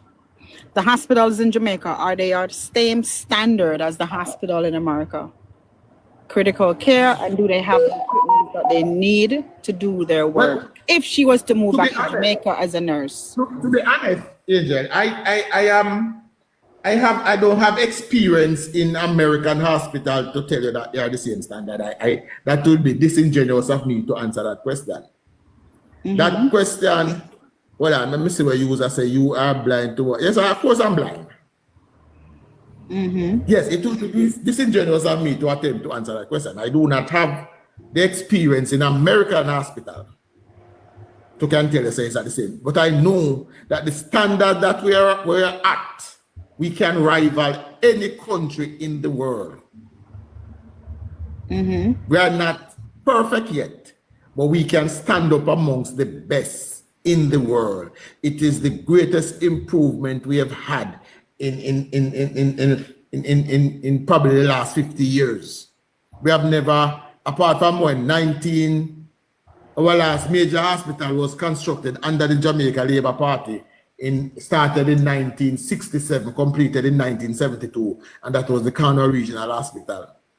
We have not had another hospital constructed in Jamaica since. So now we are on the crux of building 4 because our health service is very much oversubscribed, because healthcare, unlike in America, is free in Jamaica. We have a state-run healthcare system that people no longer sit at home, suffer in silence, and die because they're afraid to go to the hospital. Now, our system is so accessible and free that people are now going to the hospital for a headache. People are now going to the hospital for a headache. So I believe, as I say, I won't sit here and make the comparison because, as I say, I have no experience in American hospital.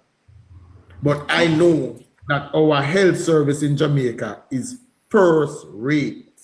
Somebody else is asking a question that's not really related to the health system. She's saying that when she came to Jamaica with there was a cruise and her grandfather or somebody was in a wheelchair, and the buildings in Jamaica wasn't wheelchair accessible. Why aren't the buildings wheelchair accessible? Well, that has changed, you know. That has changed. Most buildings are now wheelchair accessible. Yes. I can tell you that personally because I personally worked on them. Hold on, one at a time, because I'm not hearing. Who's talking? Yes. Go ahead, Ken. Let Ken answer this one. No, I was saying that I can tell you that personally because I personally worked on 2 of these buildings that are now wheelchair accessible. How long ago? Yeah. Right. So many they went to Jamaica. She did that 3 years ago. So you're saying that from 3 years. Go ahead. But it is now a policy of this government that all government buildings, every single government building going forward, must be wheelchair accessible. And every building plans in Jamaica going forward must, in order for approval to be given, must have wheelchair access. Now, yes, I agree that most buildings were built back in the 60s and 70s and 80s. They never consider wheelchair access. So, yes, you may come here and find that. But now that issue is being addressed, and you will find more wheelchair accessibility right across the island, both in the public and private sector. So I apologize to that young lady for her experience. It was quite unfortunate. But I am sure if she should return this time, she will not find same. This is a question. Tap up alive, guys. This is my question. I just thought about it because now that the person asked me that question.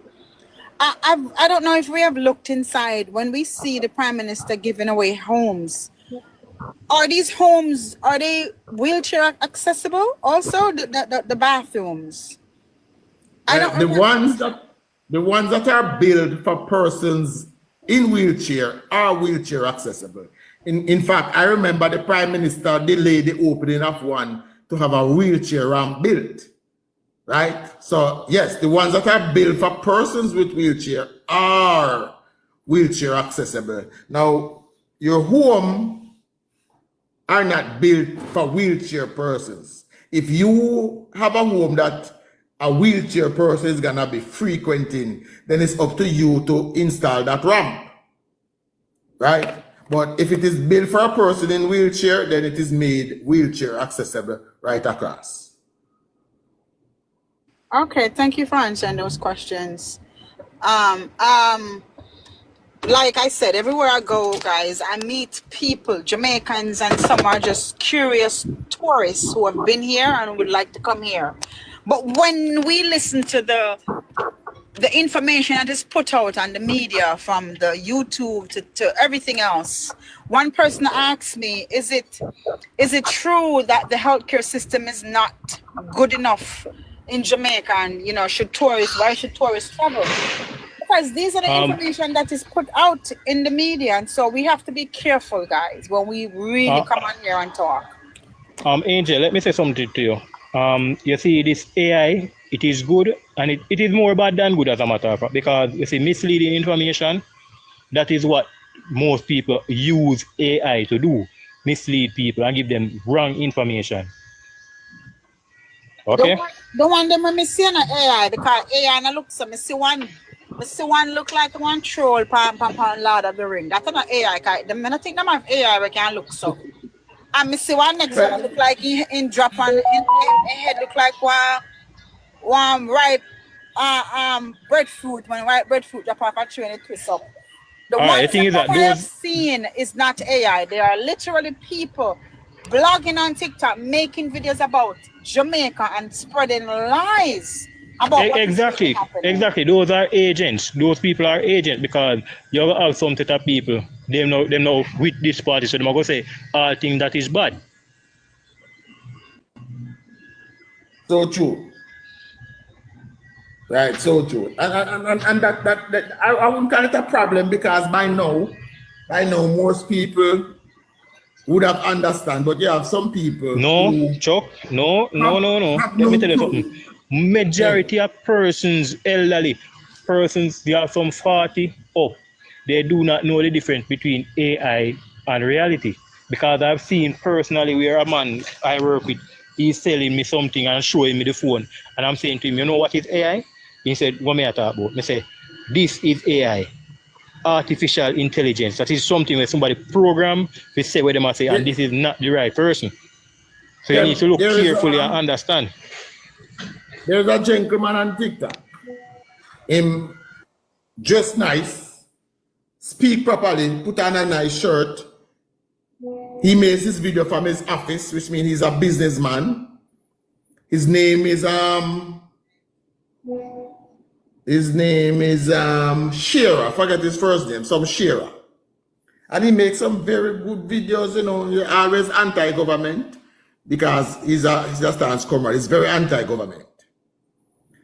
But I remember I saw a video with him, and he was chiding the government as to why Ibrahim Torres is not welcome in Jamaica, and who instruct the Prime Minister to write him this letter.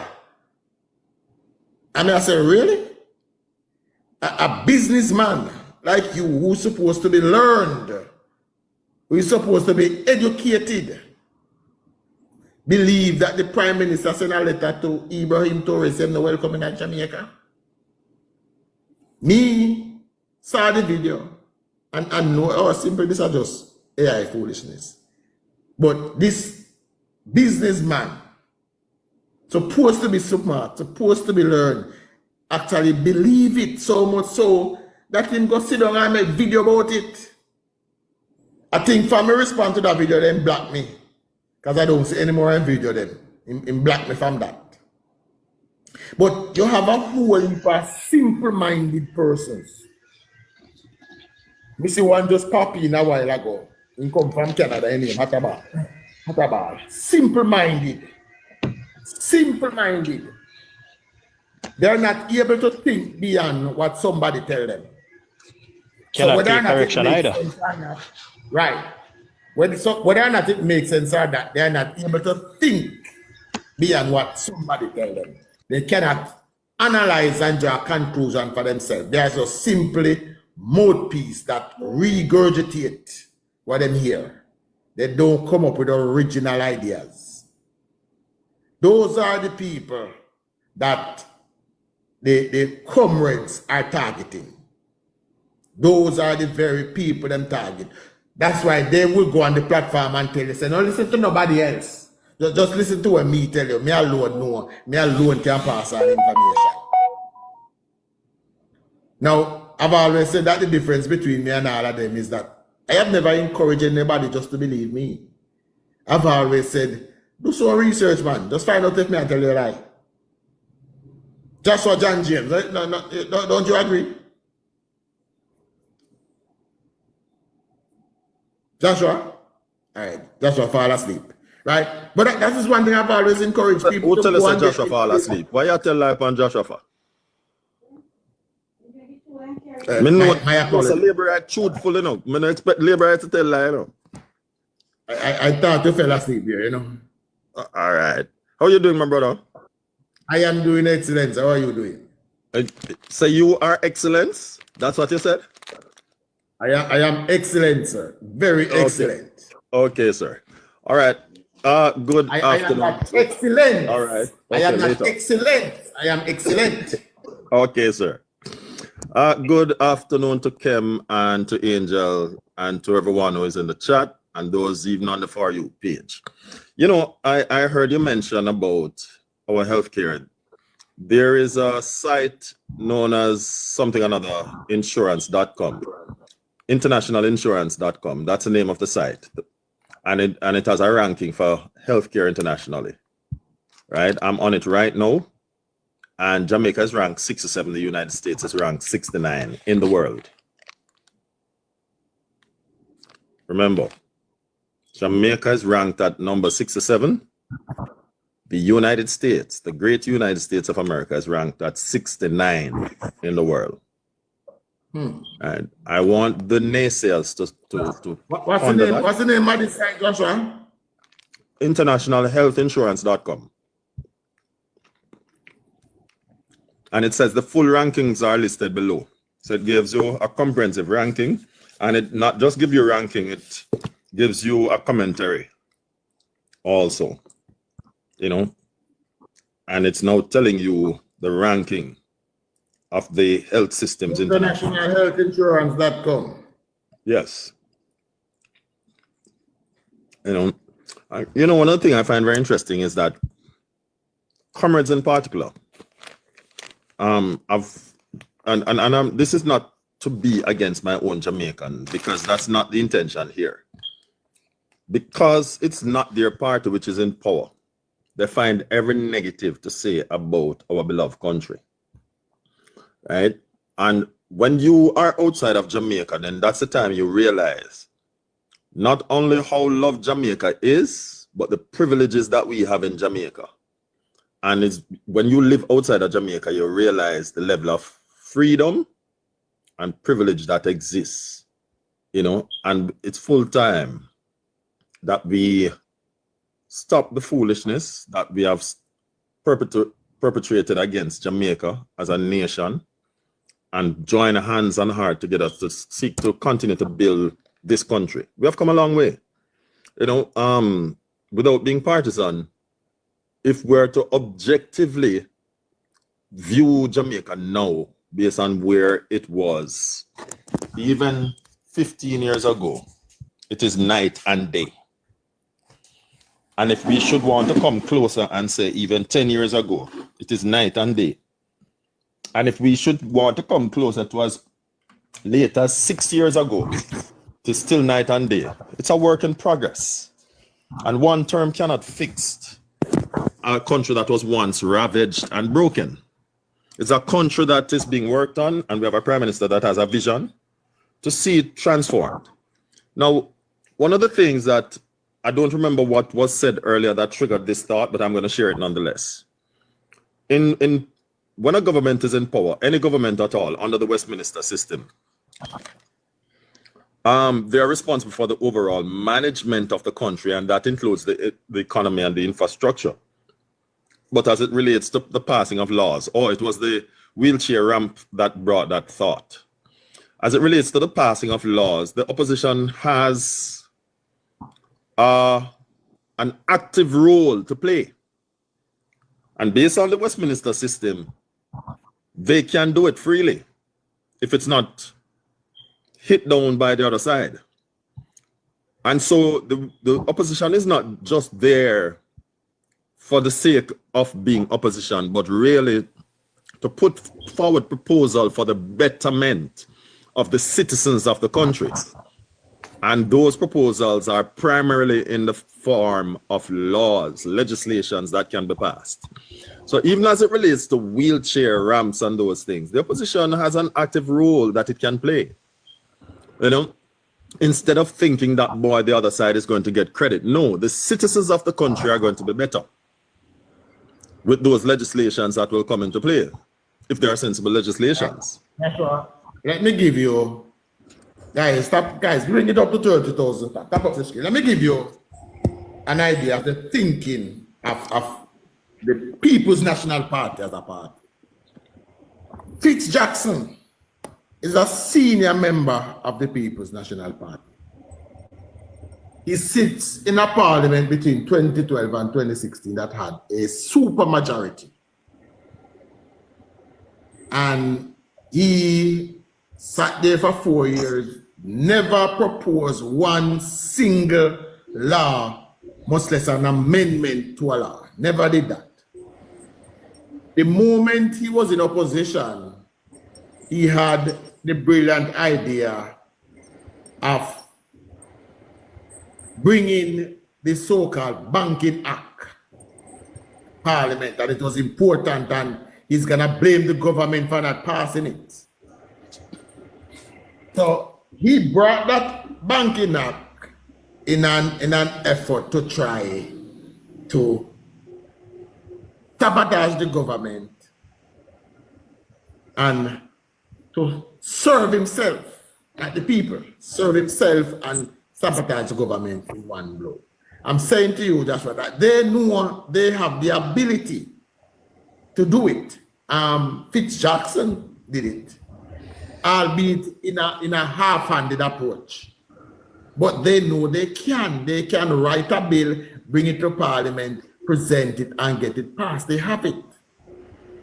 But they see these things as helping the government, not telling the people that they are part of the government. Right? Anybody might go and tell his people that he's not government, so he can't do nothing for them. That's what they go and tell people, we are not government. Yes, you have a 14 million, you're not the majority, but you are government, and they have the ability, Joshua, to do that. Hold on, Joshua, I have a new visitor here. Her name is McCurdy. And your name sounds very familiar to mine. That's some very lovely English out there. Good morning. I don't know if it's a male or a female. Good morning. I'm just listening. Oh. But I will not hear you're here. I'm sure you can make a contribution. Are you a Jamaican, by the way? I am. Good. Are you living in Jamaica? I will be soon. And my concern is I have an elderly father, and if Jamaica is not wheelchair accessible, moving back to Jamaica would present lots of issues for me, because here everywhere we go. Madam, I can say this to you, madam. If that is your issue, then you have absolutely no issue whatsoever. If that is your issue is wheelchair accessible, you have no issue whatsoever. You can feel free to move back to Jamaica, and I guarantee you that within the next few years, every single building in Jamaica will be friendly to those of the wheelchair persuasion. Okay, madam, I hope that. Yes, okay. I'm going to say something to the person you're just speaking with. I'm a bit tech savvy, All right, you see the app on your phone, Google Maps, it is precise down to a T. For example, you come from St. Catherine and you want to go to the NCB Bank. You can go on your phone and draw it right up to the front door. And doing that, you will see for yourself that that building is wheelchair accessible. And I guarantee you, you can try that and see for yourself. There you go, So madam. certain There things, you you go. know, certain things you can do and check for your own self, fact checking certain things. Hospitals, if you come from an area where you know the hospital is, you go on that area. So you come from St. Elizabeth, you drop St. Elizabeth, you find the hospital, you draw it up, you go down on it, and you go right at the front door. You can angle it, you can look like you stand up in front of the door looking at the hospital. And you can look to the side and see if there's a wheelchair accessible ramp on that hospital. So I'm just saying that to you, okay?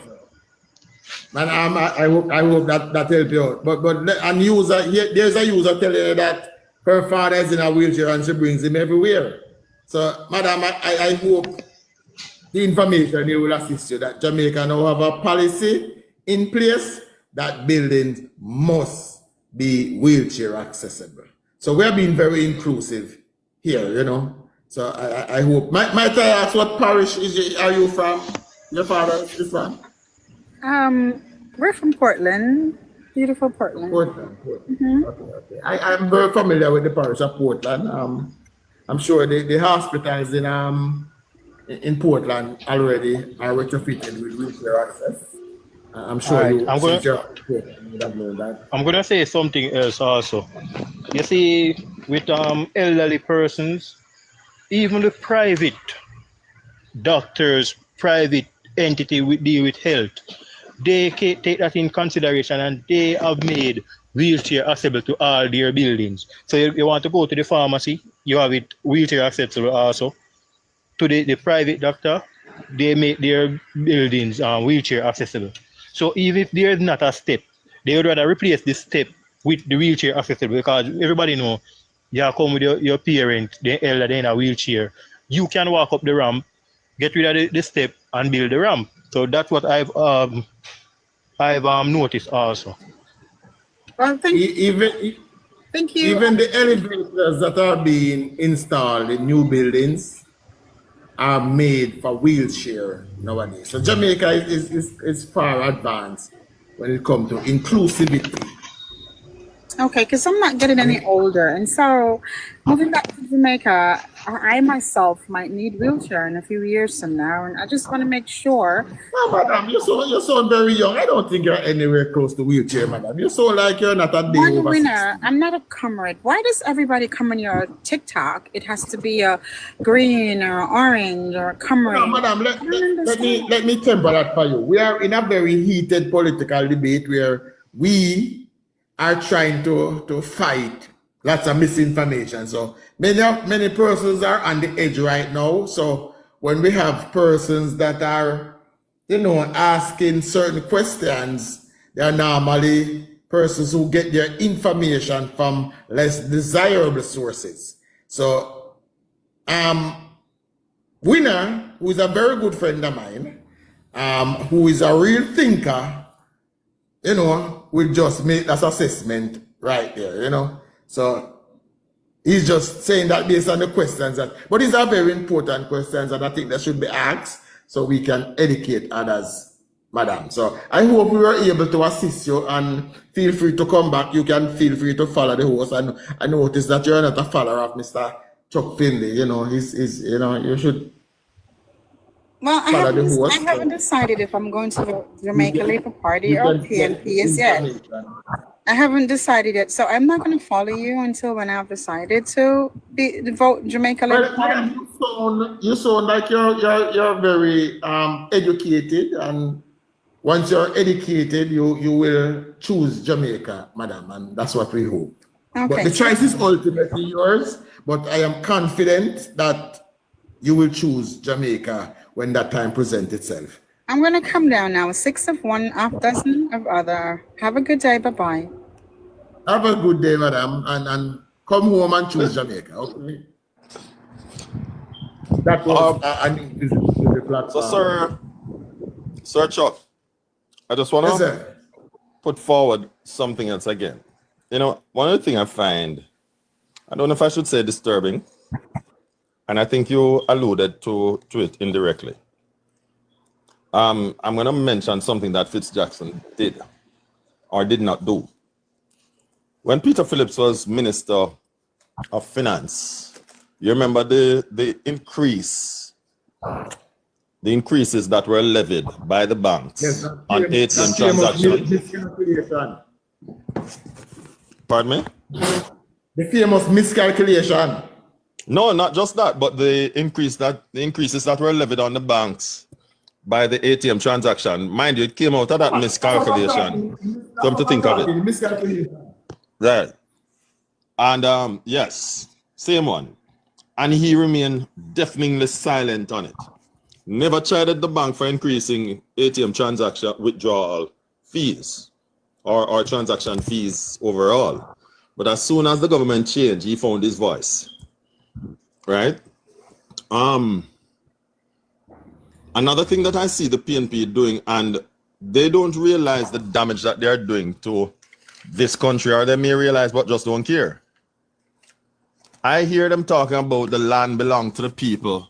Shaka Fame, as he likes to call himself, or Colin something another. Yeah. Colin Bell. The other day we were on a live and he was telling me about the land belong to the people, and I challenged him about the beach that he took the government to court over. And of course, all of a sudden he was doing tailspin because he never expected that lick that I lick him. I use it and knock him.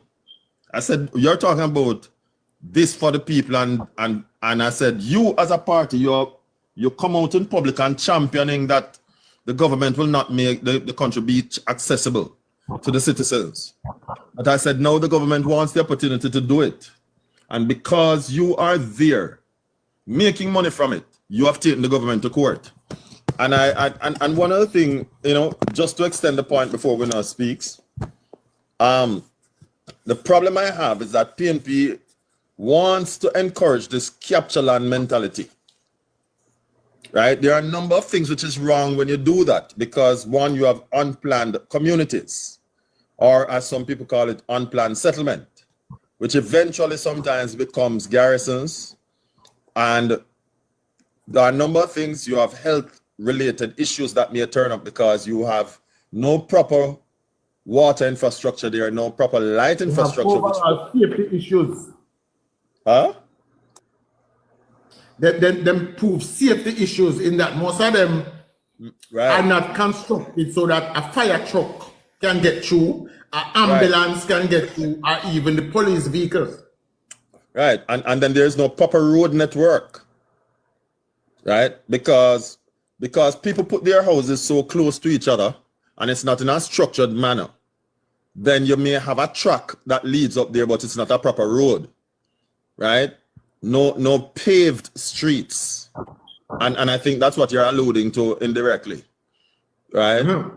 You know, that creates a nightmare for emergency vehicles and proper patrolling of the area to mitigate against criminal activities. Your daughters are at risk of being, you know, taken advantage of. Your sons who work hard are at risk of being, you know, deprived of their earning through and their life by forces that don't want to abide by law.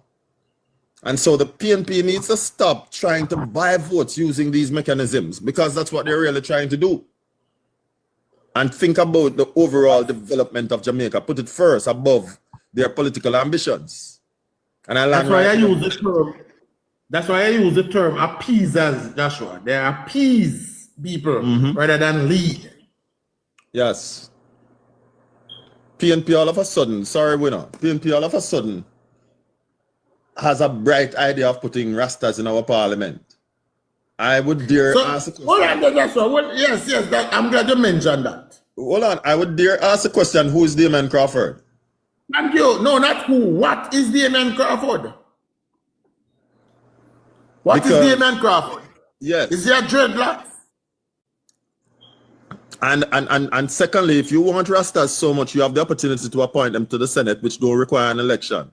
Why didn't you do it? Why didn't you even earlier this year, when everyone was being changed over, you didn't see it fit to say, let me appoint 1 or 2 Rastas?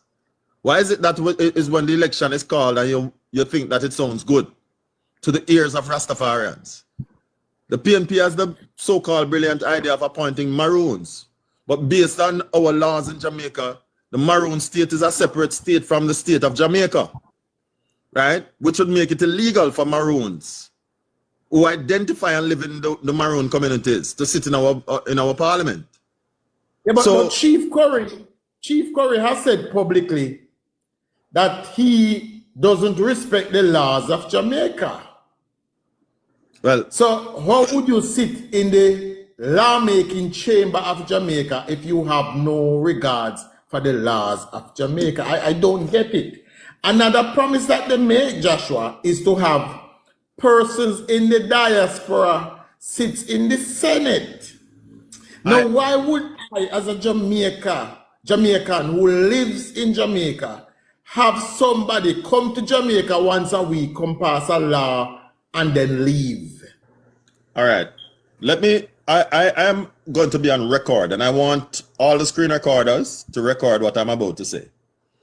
I live in the United States of America, and I'm opposed to foreigners sitting in our parliament.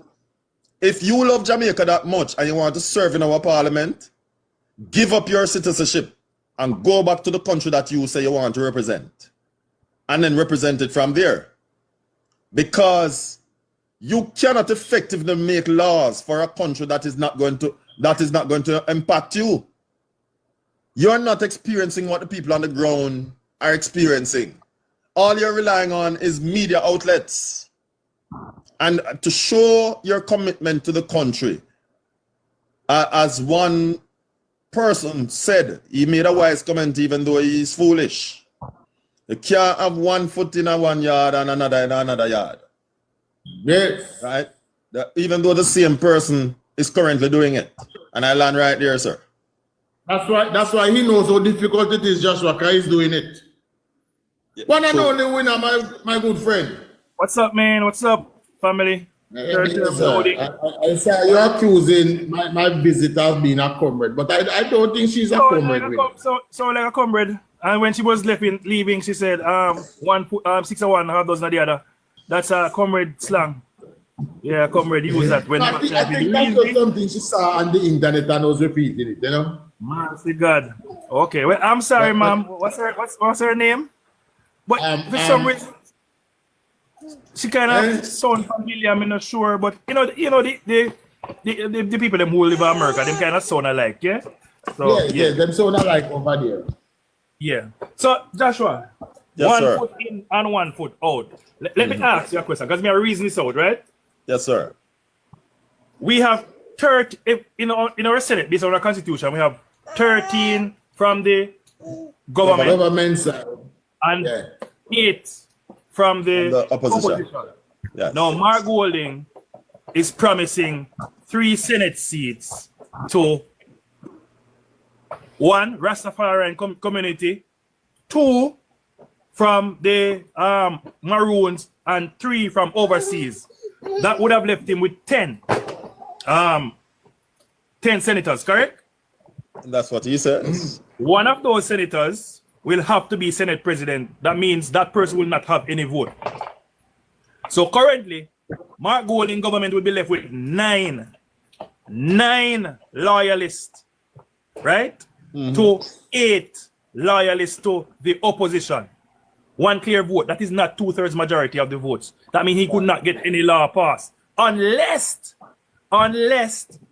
the Maroon is a loyalist to Mark Golding, the overseas person is a loyalist to Mark Golding, and the Rastafarian is a loyalist to Mark Golding. So what is the point then of selecting people from a community or a class of community that is going to be loyalist to you? No well-thinking government would allow themselves to be separated and not have controlling interest in terms of the Senate and be able to pass their own bills. But Winner, that tells you the reason why he's doing it, because as I It's a vote buying scheme. And you said it. And our current law does not exclude Rastafarians from serving in our Senate. It does not. So Mark Golding is promising something that is already available. Ah. Right? And this Mark is one Golding of the strategies that Mark Golding has been using.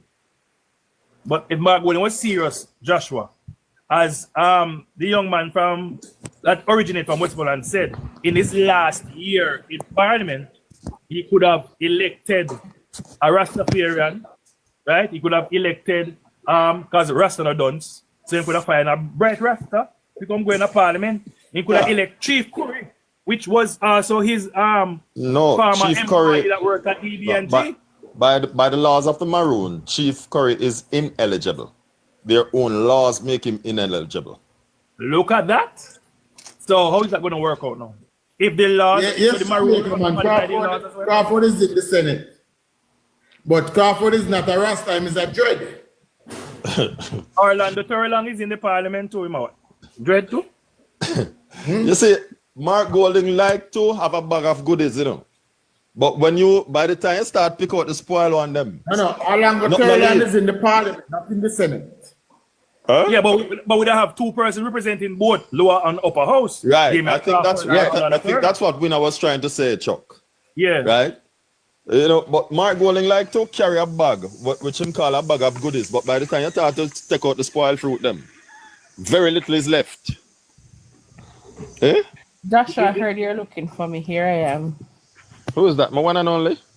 Of course. Dimples. Yeah, Chucky, why you interrupt me on my first love for, man? Make we finish talk first, now then you can call who you want to call. How you doing, baby? I'm fine, darling. Joshua, you have to forgive me. When you're at the head of the race, you don't tend to look back who's chasing you. So you can a one-man race. In a one-man race, you have to win, you know. Sure. Hold on, guys. Let me see. Hatabal is asking a question. Hold on. No. I'm always saying that hairstyle does not constitute being a Rastafarian, but Rastafarian, a true Rastafarian, say they don't mix up in a Babylon things. So I wanted to make some pointers here, right? Please, before we move forward. Me soon come off of the live. So, in reality, Rastafarians, real Rastafarians, and the Maroons that we see are the ones that Mark is pondering to are basically against our current government system, right? So putting them in the parliament, they are very oppressive, I would say, if probably we could refer to them as oppressive when it comes on to governance, right? That's what I think of. Lashika, I think the correct term would be anti-imperialist governance, right? Well, that would probably be a little more apt because we have heard them use that statement time and time again. Yeah. So that's what I wanted to say. The next thing, the next three-card trick that Mark is pulling at the people them is that, we're gonna do government, gonna do fixed election. They use the word consider fixed election. They didn't say that we're going to do it. They said they will consider it, right? Mm-hmm. So that's not something that they are putting on the table. Say yes, we're going to do it. The next thing is impeachment and adjusting the Senate. With all these things that Mark Golding is proposing, if you guys are listening to the constitutional reform discussions, these things cannot be done without an amendment to the Constitution. So Mark and Shika, who's preventing that amendment to the Constitution? Mark Golding, right? Okay. So there is no way, if God forbid and the PNP gains power in Jamaica, they're going to expect a support from the Jamaica Labour Party to move forward with their plans, while they, especially Mark Golding, sat in the way of Jamaica moving forward. So all that they're saying, all that they are proposing it comes back down to the constitutional reform that we have been talking about. Yes, Andrew did say fixed election. Yes, he said impeachment. But when we look at it and when currently what we have now, none of these things cannot move forward without the constitutional reform, where we see the roadblock which is caused by Mark Golding and the PNP. So this is just another, what them say, wool over your eye, right? Yes. This is just another wool, and what the PNP is doing And is Shika, another vague promise that they made is about this. You know, the God clause of the Integrity Commission where they might talk about every day. Golding said they did in their manifesto they did not pledge to remove it, but then said we will Chuck, we will adjust it. Chuck, let me say this. Mark Golding cannot change or remove the gag clause with 2/3 majority of parliament. He would have to win 42 seats minimum. But we know. I don't want us to play into that, say the gag clause should be removed, because what is the gag clause?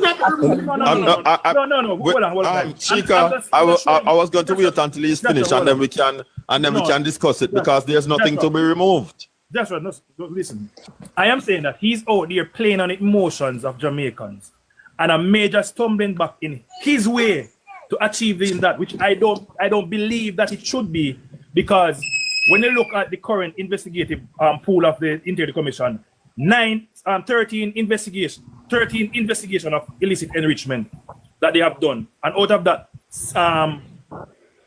6 has been cleared up, right? So seven left. If you had put out those 6 persons, they would have destroyed those persons, right? So I don't believe that gag clause should be removed. But let us look at the technicality. If you do not have 42 seats in parliament, you cannot remove it unless you get a vote from the Jamaica Labour Party. And me sure them will say, oh no. And we now,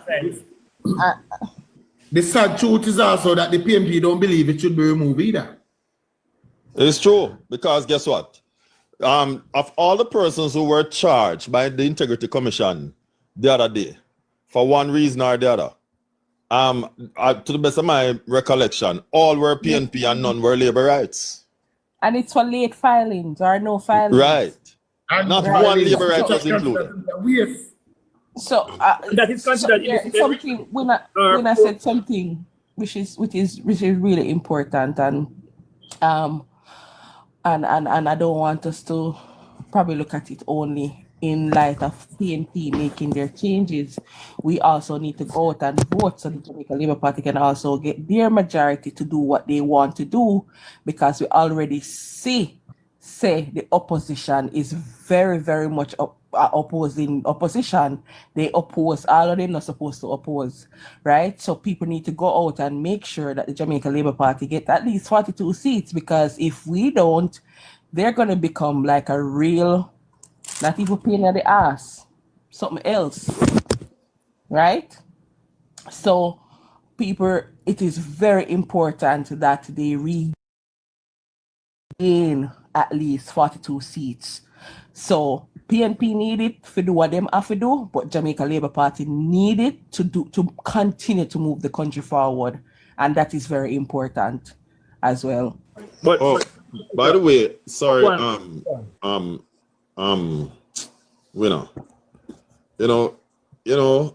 I hear Mark Golding walking around and throwing out promises, and he has not given a budget for it, none whatsoever. Now, I just want to throw a little stone in. No move about it, Joshua. No move about this. We have one more thing to address in terms of impeachment. I want Jamaicans to be very clear. In order for under the Westminster model, or if you have a constitutional reform process, 2/3 majority of parliament would have to vote against the parliamentarian, right? And then you'd have to have one from the opposing side. So even if PMP get 2/3 majority, they cannot use that to oust a parliamentarian. They would have to get a vote from both sides. And I don't even know if you have to run through both. I think you'd have to run through both upper house and lower house. And you'd have to get vote from both sides for the impeachment to occur. So it's not like you cannot, if the impeachment bill was there, you could just imagine the Jamaican could just say, yo, here what? Maybe just get rid of Mark Golding. We could just vote. Let me ask you a question, Winner. You remember when the Prime Minister was in India? Yeah. What did Mark Golding try to do? Try to get him removed from Parliament. So why is it that based on the Westminster system that we have is spoken about more often? Why? Because impeachment is popular in the US and other countries, but we do have two systems in place. The one, what is it? What am they call it again? No confidence. No confidence motion, and we do have our voting system. Exactly. So why don't we consider, because if there's a no confidence motion winner drawn against anybody in the parliament, then they'd have to go.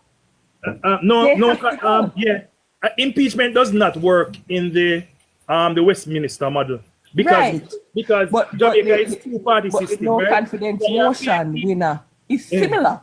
Is it similar? But it don't work. It not gonna work, right? Because guess what? It's either your PNP or your JLP. And when you look at seats, one single seat in Parliament is very detrimental, you know.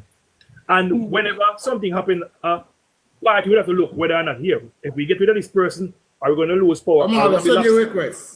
Then just it not gonna work like that. It not gonna work. But we have seen it. One of the things that Marlene has said, right? Malalu Ford, Minister, my apologies, Minister Ford has said is that these things are very political, right? So when impeachment just cause disruption in government.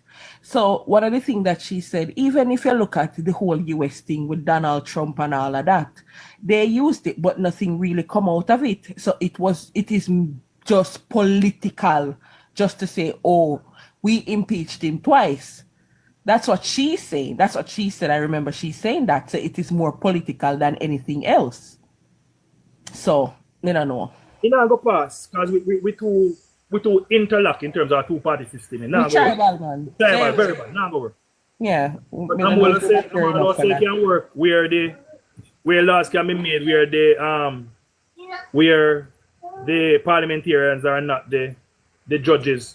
But then again, if you use the court system, that's another problem again. Eh? Because you can select judges that suits your agenda if you're government, not true? I have to get judges there. I don't know. But it's all right. Just say, all right, if we look at the American system, winner, people might believe, looking on, that the American system, that the power lies in the presidency. The power in America lies in the courts. Any party in America that control the courts, them have real power. It has nothing to do with the president. They don't care zero about the presidency. It's in the courts that true power lies. So you're right. If you can appoint, remember, judges' appointment are lifetime appointments. When you appoint a judge, that's a lifetime appointment. There is no mechanism anywhere for you to remove a judge before they decide to step down or till they die in office. So true power lies within the courts. You know, Chuck, really true power in America lie within Congress. True power in America lie within Congress. Because Congress can come and change how the court operates. Yeah? Yes. And the Congress can come. The court only have power over constitutional laws. The Congress can make changes to those. Not true, Omalo, not true. But government, and then we have to look at. Why is the court playing dead now? What other what power over laws other than constitutional law the court in America, the Supreme Court or the federal court address? But if you're gonna say that, Omalo, you have to be complete in the conversation. It's not just correct to say the courts are only a power over constitutional law. Okay, my bad. My bad. I'll be more specific there. Yeah. Because I think when we were talking about Congress don't go to the local court. Congress deals with the Supreme Court and the appeals court and the district court in the federal system. Who appoint the Supreme Court judges? The president, the ruling side, they always put person there who are loyalists.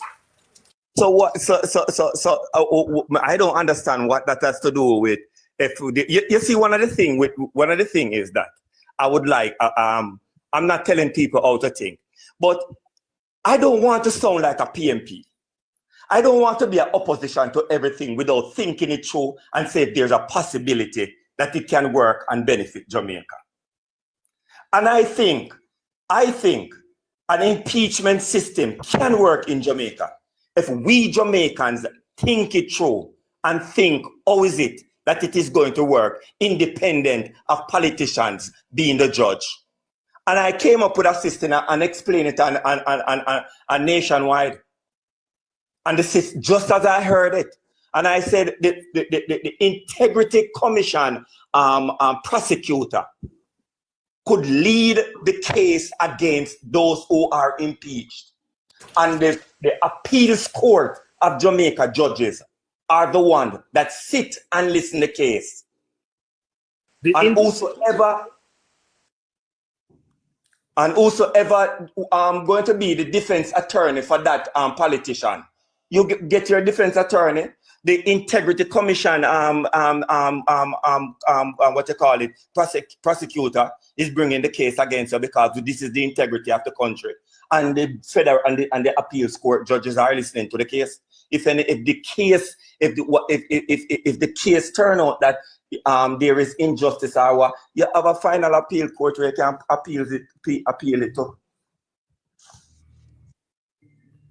Right, so the issue of impeachment is a very, I hear Lashika with it earlier, it's a very political process, and especially in our democracy, two-party democracy, it is a very political process. Both political parties agree that there ought to be an impeachment process in place. Where they differ is on form, how it's supposed to be done. Now, the last time I heard Minister Ford on that topic, the proposal was to remove the impeachment process out of Parliament altogether, because for you to get to an impeachment proceedings, the House of Representatives have to vote unanimously or some 2/3 majority of the vote for it, and then the process, the trial, is taken outside of politics, where the case or the proceedings is presided over by a judge of the Supreme Court. So they agree. It's just they differ on form, or it's supposed to be done. So I think that's where we are now with the impeachment process. The bill was passed under Bruce Golding, I think, but nothing became of it because the process, both sides have not taken sufficient time to think through the process as yet. Because ultimately, if a process is going to be in place, both parties have to agree on it. They have to vote and agree on it. But how it's done, that's where they differ. One thing, next thing I'll say, if we continue to think that this system that is handed down to us from these colonial rulers without tweaking it is going to save us, we will continue having the same problems over and over and over and over. Singapore, our Asian country, never follow the plans that were passed down to them from their colonial master. They tweak everything to serve their nation. We have to do the same thing. Let me ask a question. Why would we draw for an impeachment for a parliamentarian? What are some of the issues? Some of the times it is not. Some of the times politicians may do things that it is not illegal, but it's unethical. And based on that unethical things that they have done, it has bring dishonor to the position that he served. So what is the purpose? There are reasons for impeachment. what is the purpose then of the Integrity Commission Code of Conduct as well as the one that is given by ECJ? That Code of Conduct. There's not a charge. What teeth do they have? There is not a removal of office under no integrity commission other than if you're charged criminally. So that's why I'm saying if that is the case on the line of reasoning and the moral and ethical part, it makes no sense we have this code of conduct, because even though we have the code of conduct, they have no real teeth. You can't hold them accountable. Can't hold them accountable. So why do we have Isn't the code of conduct an option to sign? Yeah, words from paper. That's it. Words from paper. Yeah, no rubbish that. Yeah. That's why I said it don't make no sense. No. That even the Integrity Commission should not have a code of conduct. Remember, so that was drafted by Mark Golding. Let's bring it back. Let's bring back to 2020. The Office of the Political Ombudsman reprimand Mark Golding and order him to pay a fine, which was ignored. Yes, order him to apologize and pay a fine, and that order was ignored, and nothing come of it. So when you say we have these codes and paper, but they don't have no teeth, if we're gonna come up with an impeachment policy or an impeachment law, it has to be something with teeth. It cannot be something where my majority in the House will save me, right? That is the thing where we have to navigate properly. It cannot be something where I can do anything because I have the majority in the House, and when they say impeachment, my majority will vote along party line and save me. Yeah. It has to be something that also takes that into consideration. But Chuck, let me ask you this, Chuck. We see what Mark Golding did with the IC illicit 6, illicit 8, illicit 11. Mm-hmm. How can we guarantee that those same very lies that are going to make it way in Parliament? Because I've heard Mark Golding lied in Parliament before. Mm-hmm. Right? Even though you're not supposed to.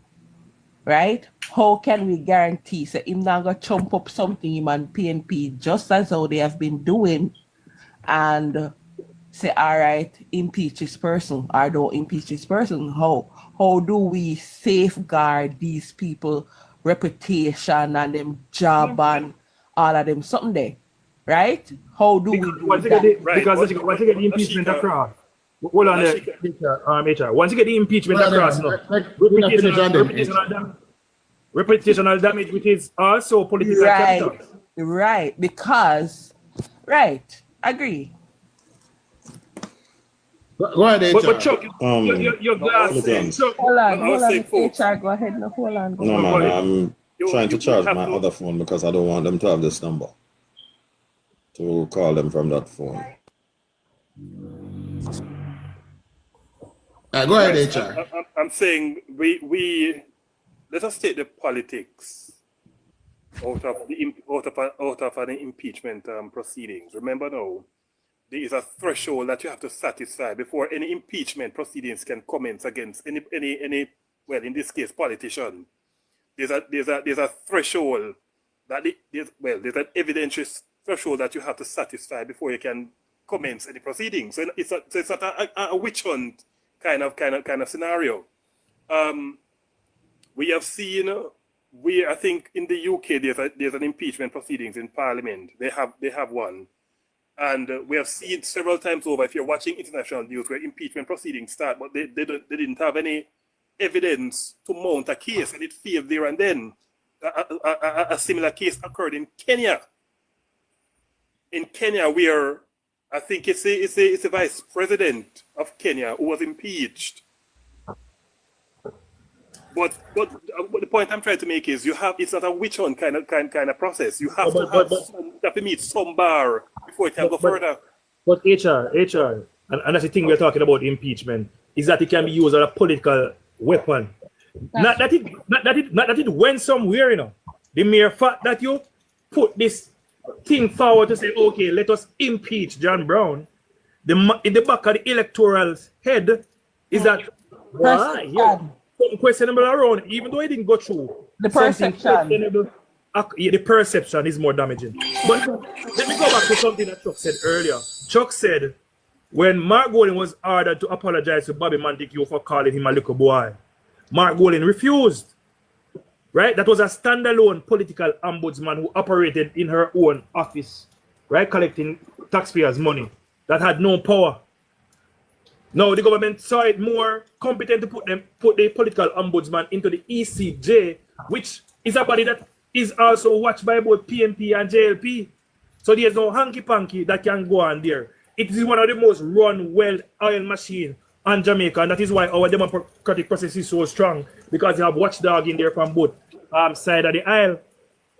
Now, Mark Golding is telling the Jamaican people that, listen, if I form government, I'm going to take out that political ombudsman and put that political ombudsman back into a standalone, which I already say is me not listen to that person there. You know. That the person that can't tell me nothing.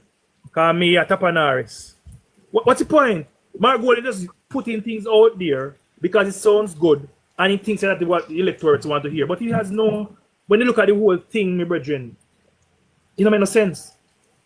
Let me ask a question. Is impeachment, do you think it will bring greater accountability to the Jamaican system of governance? If it is winner, I mean, Omalo, it will if it has teeth. If it is done well, right. If it has teeth, it will. Okay. But if it is done as a symbolic gesture, it won't. Let us look at what Jamaicans are more concerned about. Jamaicans are more concerned about corruption rather than ethical and moral actions, right? And that is on the table for Jamaicans, that parliamentarians should not be corrupt. And how do we prevent parliamentarians from being corrupt? We have an integrity commission that should hold our parliamentarians accountable, right? When electorates are going to poll, they don't say, oh, we want people with the impeachment bill. They don't think about it. They know that they have an integrity commission that checks our parliamentarians to make sure our electorate is changing, don't we now? Huh? Our electorate is changing. Well, corruption is not the only thing. Corruption is not the only thing that we want to hold our politicians accountable to, you know. High ethics of the office is also very important to good governance. So let's hope. Let's hope. Just a minute, Chuck. Just a minute. Let's hope that the Jamaica Labour Party get 50 seats and can put in the right impeachment act. Let's hope that. That's our reference. Just go vote for that. I am not in for an impeachment act. I am for it. No, because what happened with the impeachment sometimes, it is weaponized to punish your political opponent. That's my problem. In order for the impeachment to work, and look at the kangaroo business that happened in the United States of America, where you think them would have get things right. Okay, then. Those are lessons to learn from. Those are lessons to learn from. Right, and so if we are going to introduce that system, we have to make sure that there is fairness and balance. Look at what is happening at the Integrity Commission. You can't even trust them to do what they are supposed to do with integrity, because in our Jamaican landscape, you're either JLP or PNP, no care how people want to align. And people cannot do what they're supposed to do without being biased and trying to whatever. We can't. Look how long the public has been talking about the Prime Minister have 28 bank books. People run on that thing for how long? It's spread all over the world. Why hasn't the Integrity Commission come out and said, listen, this is what is happening or whatever? So we can't even trust the Integrity Commission to check on the integrity of our own politician. What are we going to do? There is a problem. Just like the brother said, you have the electoral office where you have both sides, because that is what happened in America with certain committees that they have. You have Democrats on it, you have Republicans on it. Then both people will watch each other. But we can't just have one person select people who represent one side, because there are going to be biases. We're dealing with human beings who have character flaws like everybody else. We're not balanced. We are not getting anything. I couldn't believe that all this time the Prime Minister did not have 28 bank accounts. I don't think we are ready for that. I don't think we are mature enough for that. I really don't think we are. Omala is going to be against me because him always say, if you're sharing your honest opinion, like how would that work? But you know who I blame for the Integrity Commission? Just a moment, folks. Just one second, the HR. Just 1 second, 1 second. You know who I blame for the Integrity Commission? I blame the government for the Integrity Commission. The government want to bring accountability to the people and rush this piece of legislation rather than think it through. It is the government that was more political points, Omalo. I think it was more to score political points. The government that passed this piece of legislation, and the government must learn from it when they are making legislation. They don't make it where there is so much loophole that it can be a weapon in political fights. This is the lesson that the government must learn from. That is true, but the thing about it again, if and when they're gonna make another one, I think you should have, in order to have fairness and balance, we have it like how you have the Supreme Court then, people from both sides, so that we can say, okay, then you're getting some balance. Right now, the Integrity Commission hiding letter, according to the judge, I said sending the letter. They must say they don't have no letter. They pay $30 million to do an audit. And if it never got to the court, we'd have never see it at the light of day. Now what can go so? That goes. Good afternoon. Good afternoon. Hold on, guys. HR, and then we have connecting. Connecting been here for a while. Hold on. The question, just to go back to that point that Lashika raised earlier about maturity. At what point? The question I want to ask is: at what point? We're 63 in our independence. At what point are we going to be mature? Because the United States is a 200-year-old democracy, and they're still having the same kangaroo business in the operations. Let me answer you. But here, just a moment, Lashika. At what point are we going to be mature? What it sounds to me like, we do not trust ourselves enough. We not trust ourselves. That's the issue. We do not trust ourselves enough to have fairness and parity in our operations. And maturity. Hold on, let me say this. We do not trust ourselves. Let me say this. I was going to say that earlier. Let me tell you this.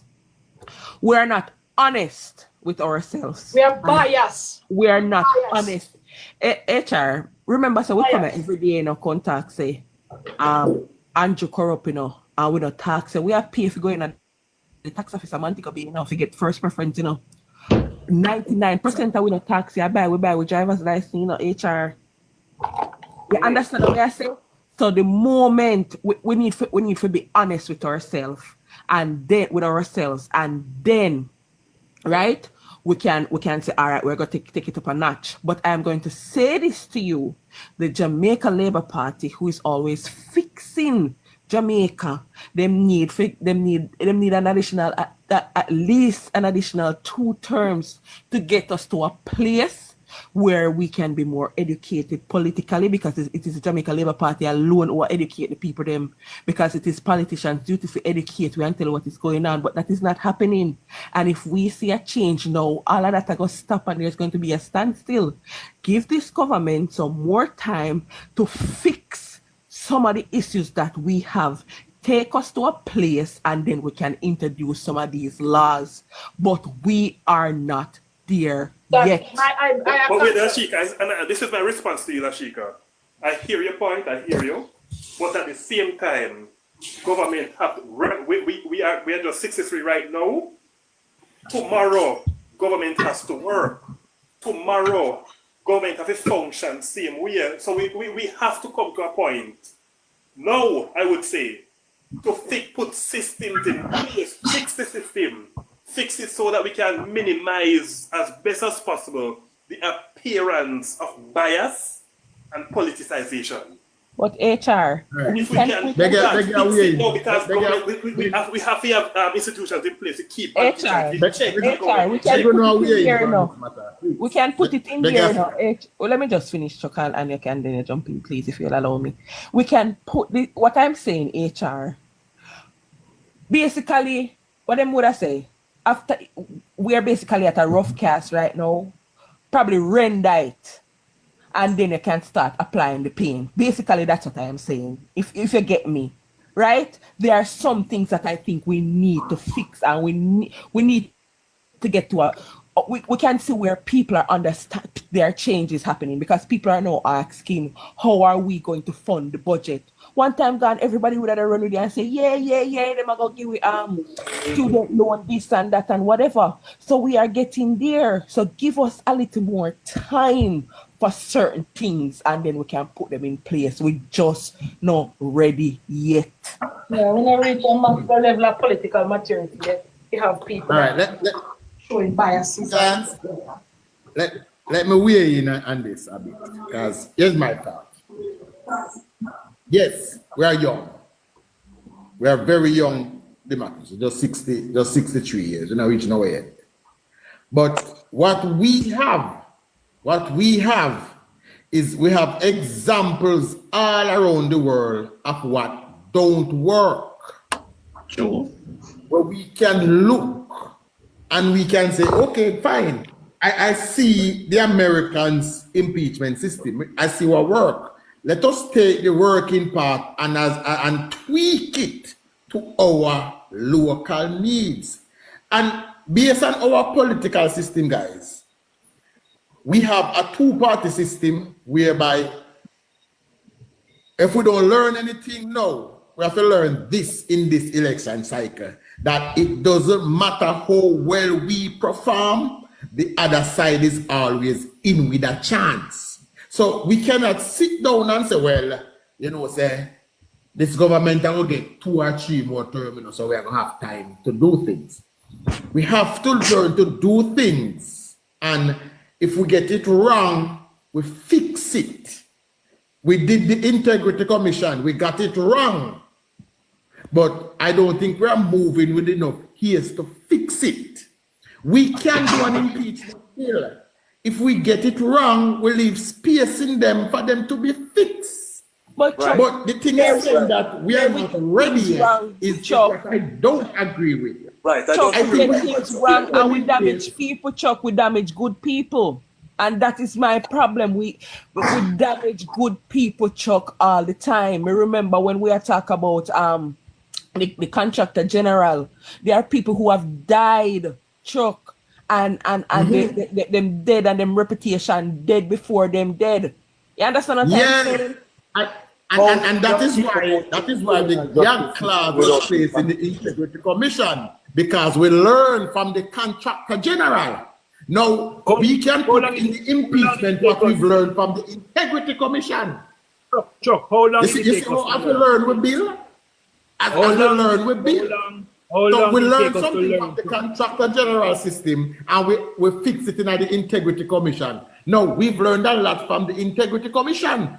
And we'll use those whenever we go forward with an impeachment bill. But Chuck, give me a second here, guys. Give me a second. Because we realize what is happening here. You have one party that is committed to fixing and rooting out corruption in Jamaica. Jamaica Labour Party. The office of the Contractor General was formed by the Jamaica Labour Party when they saw what was happening with the contracts and how people's money was going. Yes, the gag clause was there. Right, the gag, and it's this government that put in the gag clause again, because when the PNP wrote the Integrity Commission Act, no gag clause was there. It is this government that put it to protect the integrity of parliamentarians. Let the due process take place and let it be fixed. As I'm saying, when you talk about mechanics of how government accountability, if you don't have both political organizations having at least agreeing on one thing, that we are supposed to root out corruption and our parliamentarians should be held to the highest standard, if we don't have at least the two party agreeing on that, PNP has always talked about, yeah, we're going to do this and we're going to do that, but they have never done it. And that is why our democratic system has not matured fast enough. You have one party that is going out there now that to teach the people exactly how parliament works, exactly how government works, exactly how the mechanics of government work. And you have one go there, go spread propaganda, I tell life on the mechanics of parliament, I tell life from procedures, I tell life from protocol, I dumb down our people. How are we expect to grow and mature as a democratic society when one parliament, when one political organization is teaching the people and the other people, other parties lying and deceiving the people? Let me say something. Hold on. We have to go to HR and then connect him. He's been here waiting a long time. Please. Someone connecting away until we get to national security. That's a quick point. I agree with Chuck. I share the same sentiment. Government have to work. We have to work on something. Tweak it as we go, but we have to start. And I would hope in the consultation, in the conversation, that our leaders adopt nothing from the United States as relates to the justice system and the mechanics of their system, because it is not a good example to follow. Not a good example. And I support you 100, and if there is 10 or more even percent to that HR, nothing from the American impeachment system, nothing at all. If you want to look at it, sure, look at it and see and examine and pick and pluck. But do not adopt anything from it. But you see, one of the things we must always understand, we must always understand, say, morals and values. These are things that keep a society growing, developing. It is values and morals that keep groups, make them more successful than other groups, our nation more successful than other nation because of these values. If we could look at it, values don't come up from the kid to the mother and the father. The value goes down from the mother and the father to the kid. And it's the same thing we are expecting when we are looking at government. We want the values and the morals of government. If you look at what Andrew is doing, and you look at the changes that are being made and the ease of doing business in Jamaica, it kind of creates an atmosphere that I don't need to pay anyone to do nothing when I can get it done easily. That remove those people would have caused me then to be corrupt because of the bureaucracy that is there. So you can see where leadership, good governance is making the change within the society. And that is what we are asking.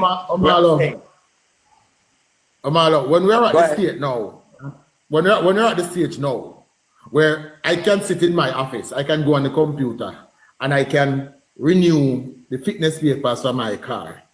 That remove the need for me to go into the tax, down at the depot, and I go find the little man and say, yeah, Virgin, I don't have much time, go deal with this with me and come back. As I say, when government is efficient, it removes the need for corruption. When a business is efficient, it removes the need for the links mentality. When a system is efficient, it removes the need for people to try and circumvent it. Right? So once we can get efficiency in all these sectors, everywhere, both in private and public, then most of these rules and organizations that are scheduled to bring in these rules will fall in line. I'm going to say something. Said this one time, Omar said, if you live in a community where you wake up every morning and you see 90% of the people are get ready to go work, you're going to try to get ready to go work too. But if you're in a community where 90% of the people sit down on the sidewalk, then at that you're going to gravitate too. Right? Yes. So we may be stubborn, but we are creatures of habits. And we always tend to do what the crowd is doing. Right? Chuck, there was a study that done in England back in the days when corruption was very high in England. And you know the study that was done, what it was? They remove all the regulations from the bureaucracy. And when they remove it, everything get just the corruption gone. Because there was no need for anybody to try to get to somebody or pay somebody to do something. And based on those things, they try to make the bureaucracy more efficient in serving the people. And when you do that, oppression cause corruption, Amalo. Systemic oppression. That's what causes corruption. Institutionalized oppression. When people are unable to get services that they need, that's what causes corruption. That's a main cause of corruption, because if me can't get it, me want the service and me can't get it, I gotta pay somebody to do it for me. So it is correct. We're connecting. Go ahead, and then we have Barry. Please. Oh, go ahead. That's why yesterday Good evening. Good evening. Yes, man. Some of the things that we are discussing are very complex legal matters. Not suggesting that we shouldn't discuss them, because by fleshing out the information that we have and discussing it together, we can educate, enlighten, and inform. But these are very complex legal matters, I dare say. For example, I think it was Omar who was talking about the IC should be working along with the Court of Appeal in dealing with what do you think there? What do you say that again? Impeachment. That's it. Impeachment. The Supreme Court, the Court of Appeal, rather, because it's Court of Appeal, he said, the Court of Appeal. You have to understand how the judiciary works, and how the Parliament works and the executive. The Court of Appeal is there to hear breaches. For example, if the Integrity Commission commits a breach, you got to take it to the appeal court. So you could have both of them working together. You get what I'm saying? If the High Court is in breach, if the Supreme Court is in breach of somebody, are perceived to be in breach of somebody's rights, they will take it to the appeal court, and as far as it's a process. Just one second, connecting. The legislative branch makes the law how the Court of Appeal operates. It is the legislative branch that makes the law and how everything are operated in Jamaica. Can I ask you a question? Go ahead. Would you want to see the Court of Appeal working in tandem with the IC? I'll finish it. If there's a perceived breach, how would that individual appeal that breach, and to what body? It will become a conflict of interest. Huh?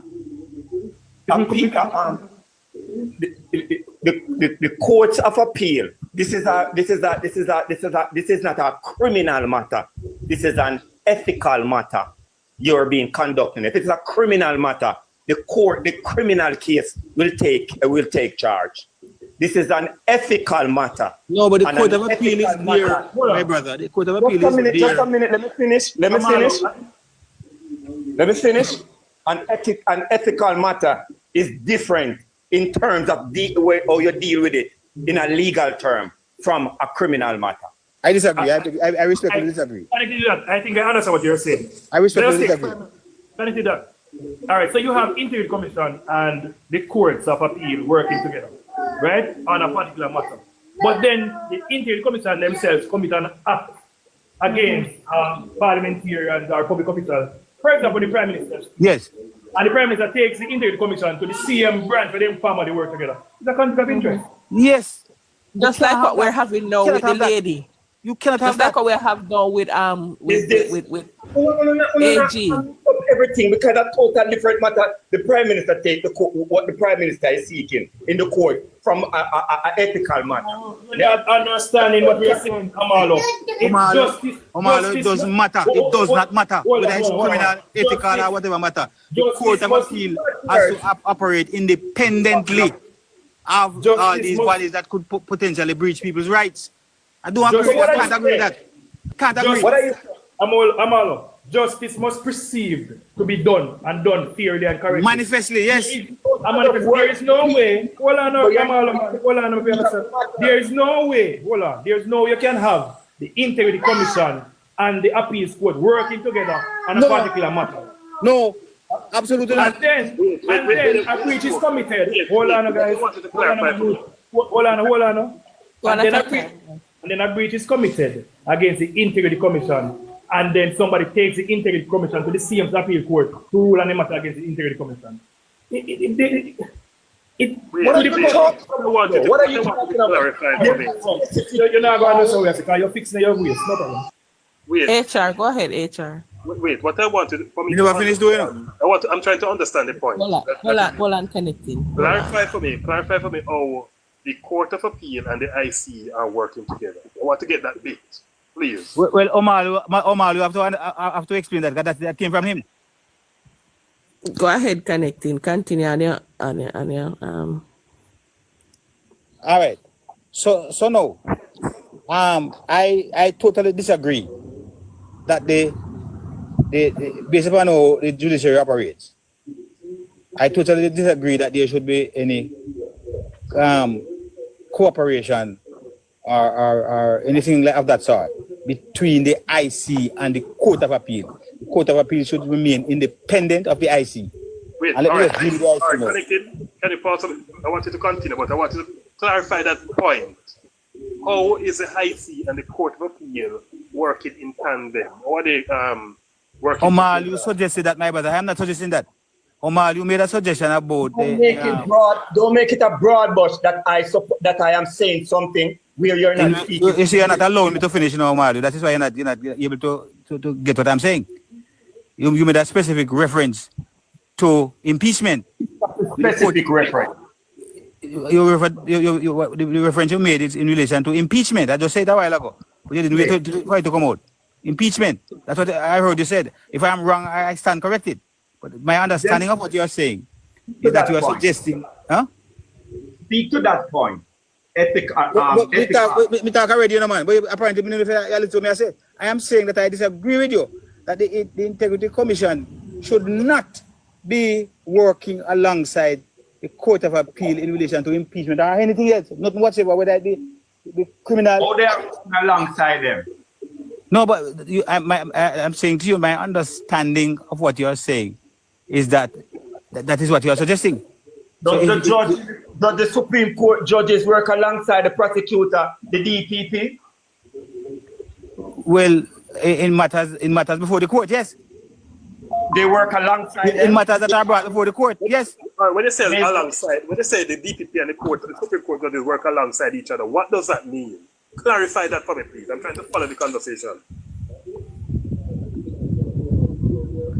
I think I can speak a little to that.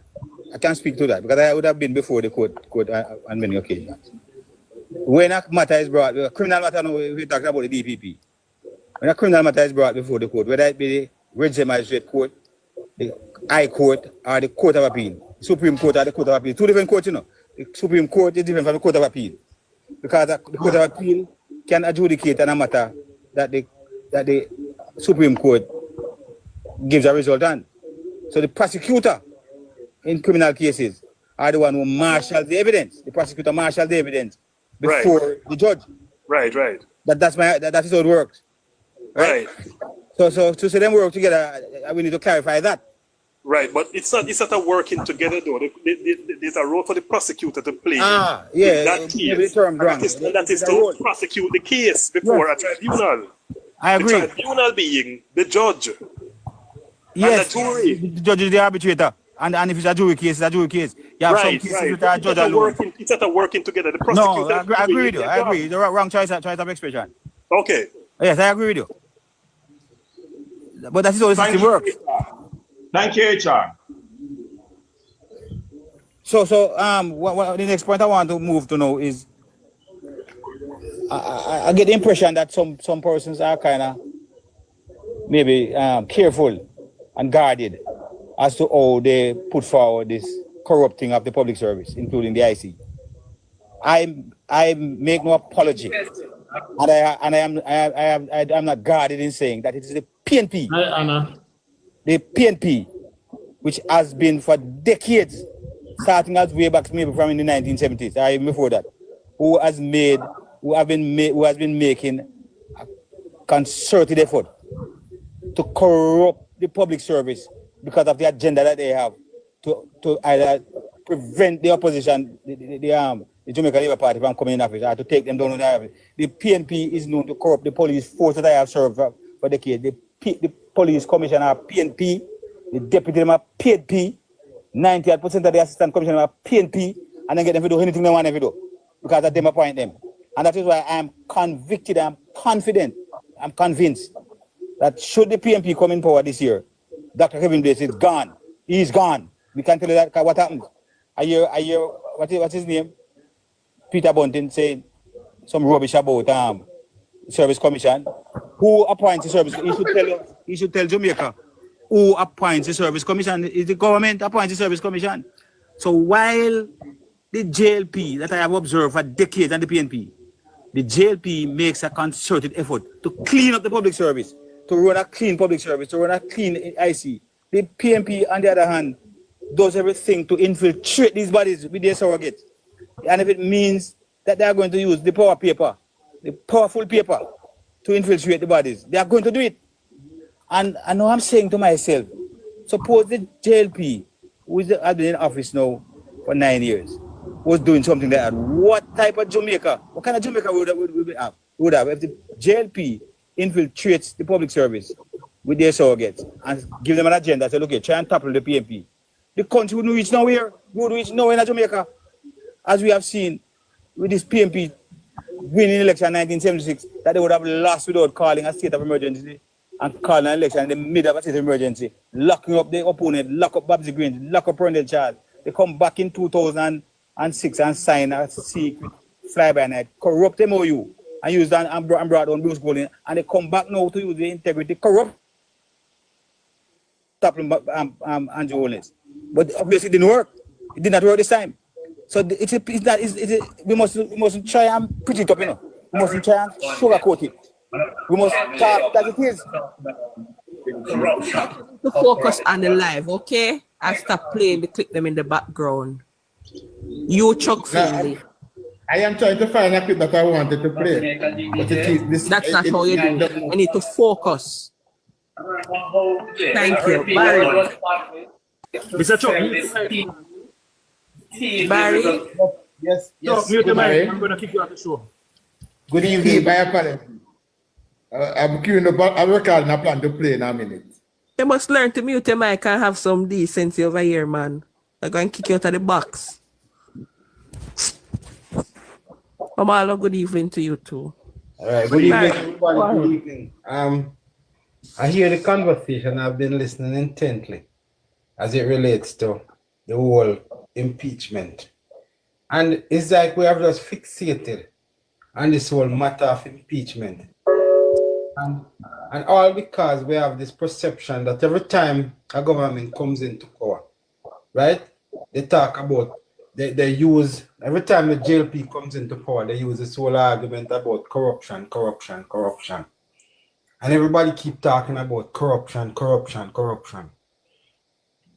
Now, when we look at corruption right across both political parties, when we saw exactly what the PNP would have actually accounted for in their 18 years and before in government, there's no other political party anywhere in the world, Western Hemisphere, would have been more corrupt than the People's National Party, right? And every time that they choose to come on a political platform to discuss winning an election, they make corruption their big topic. And guess what?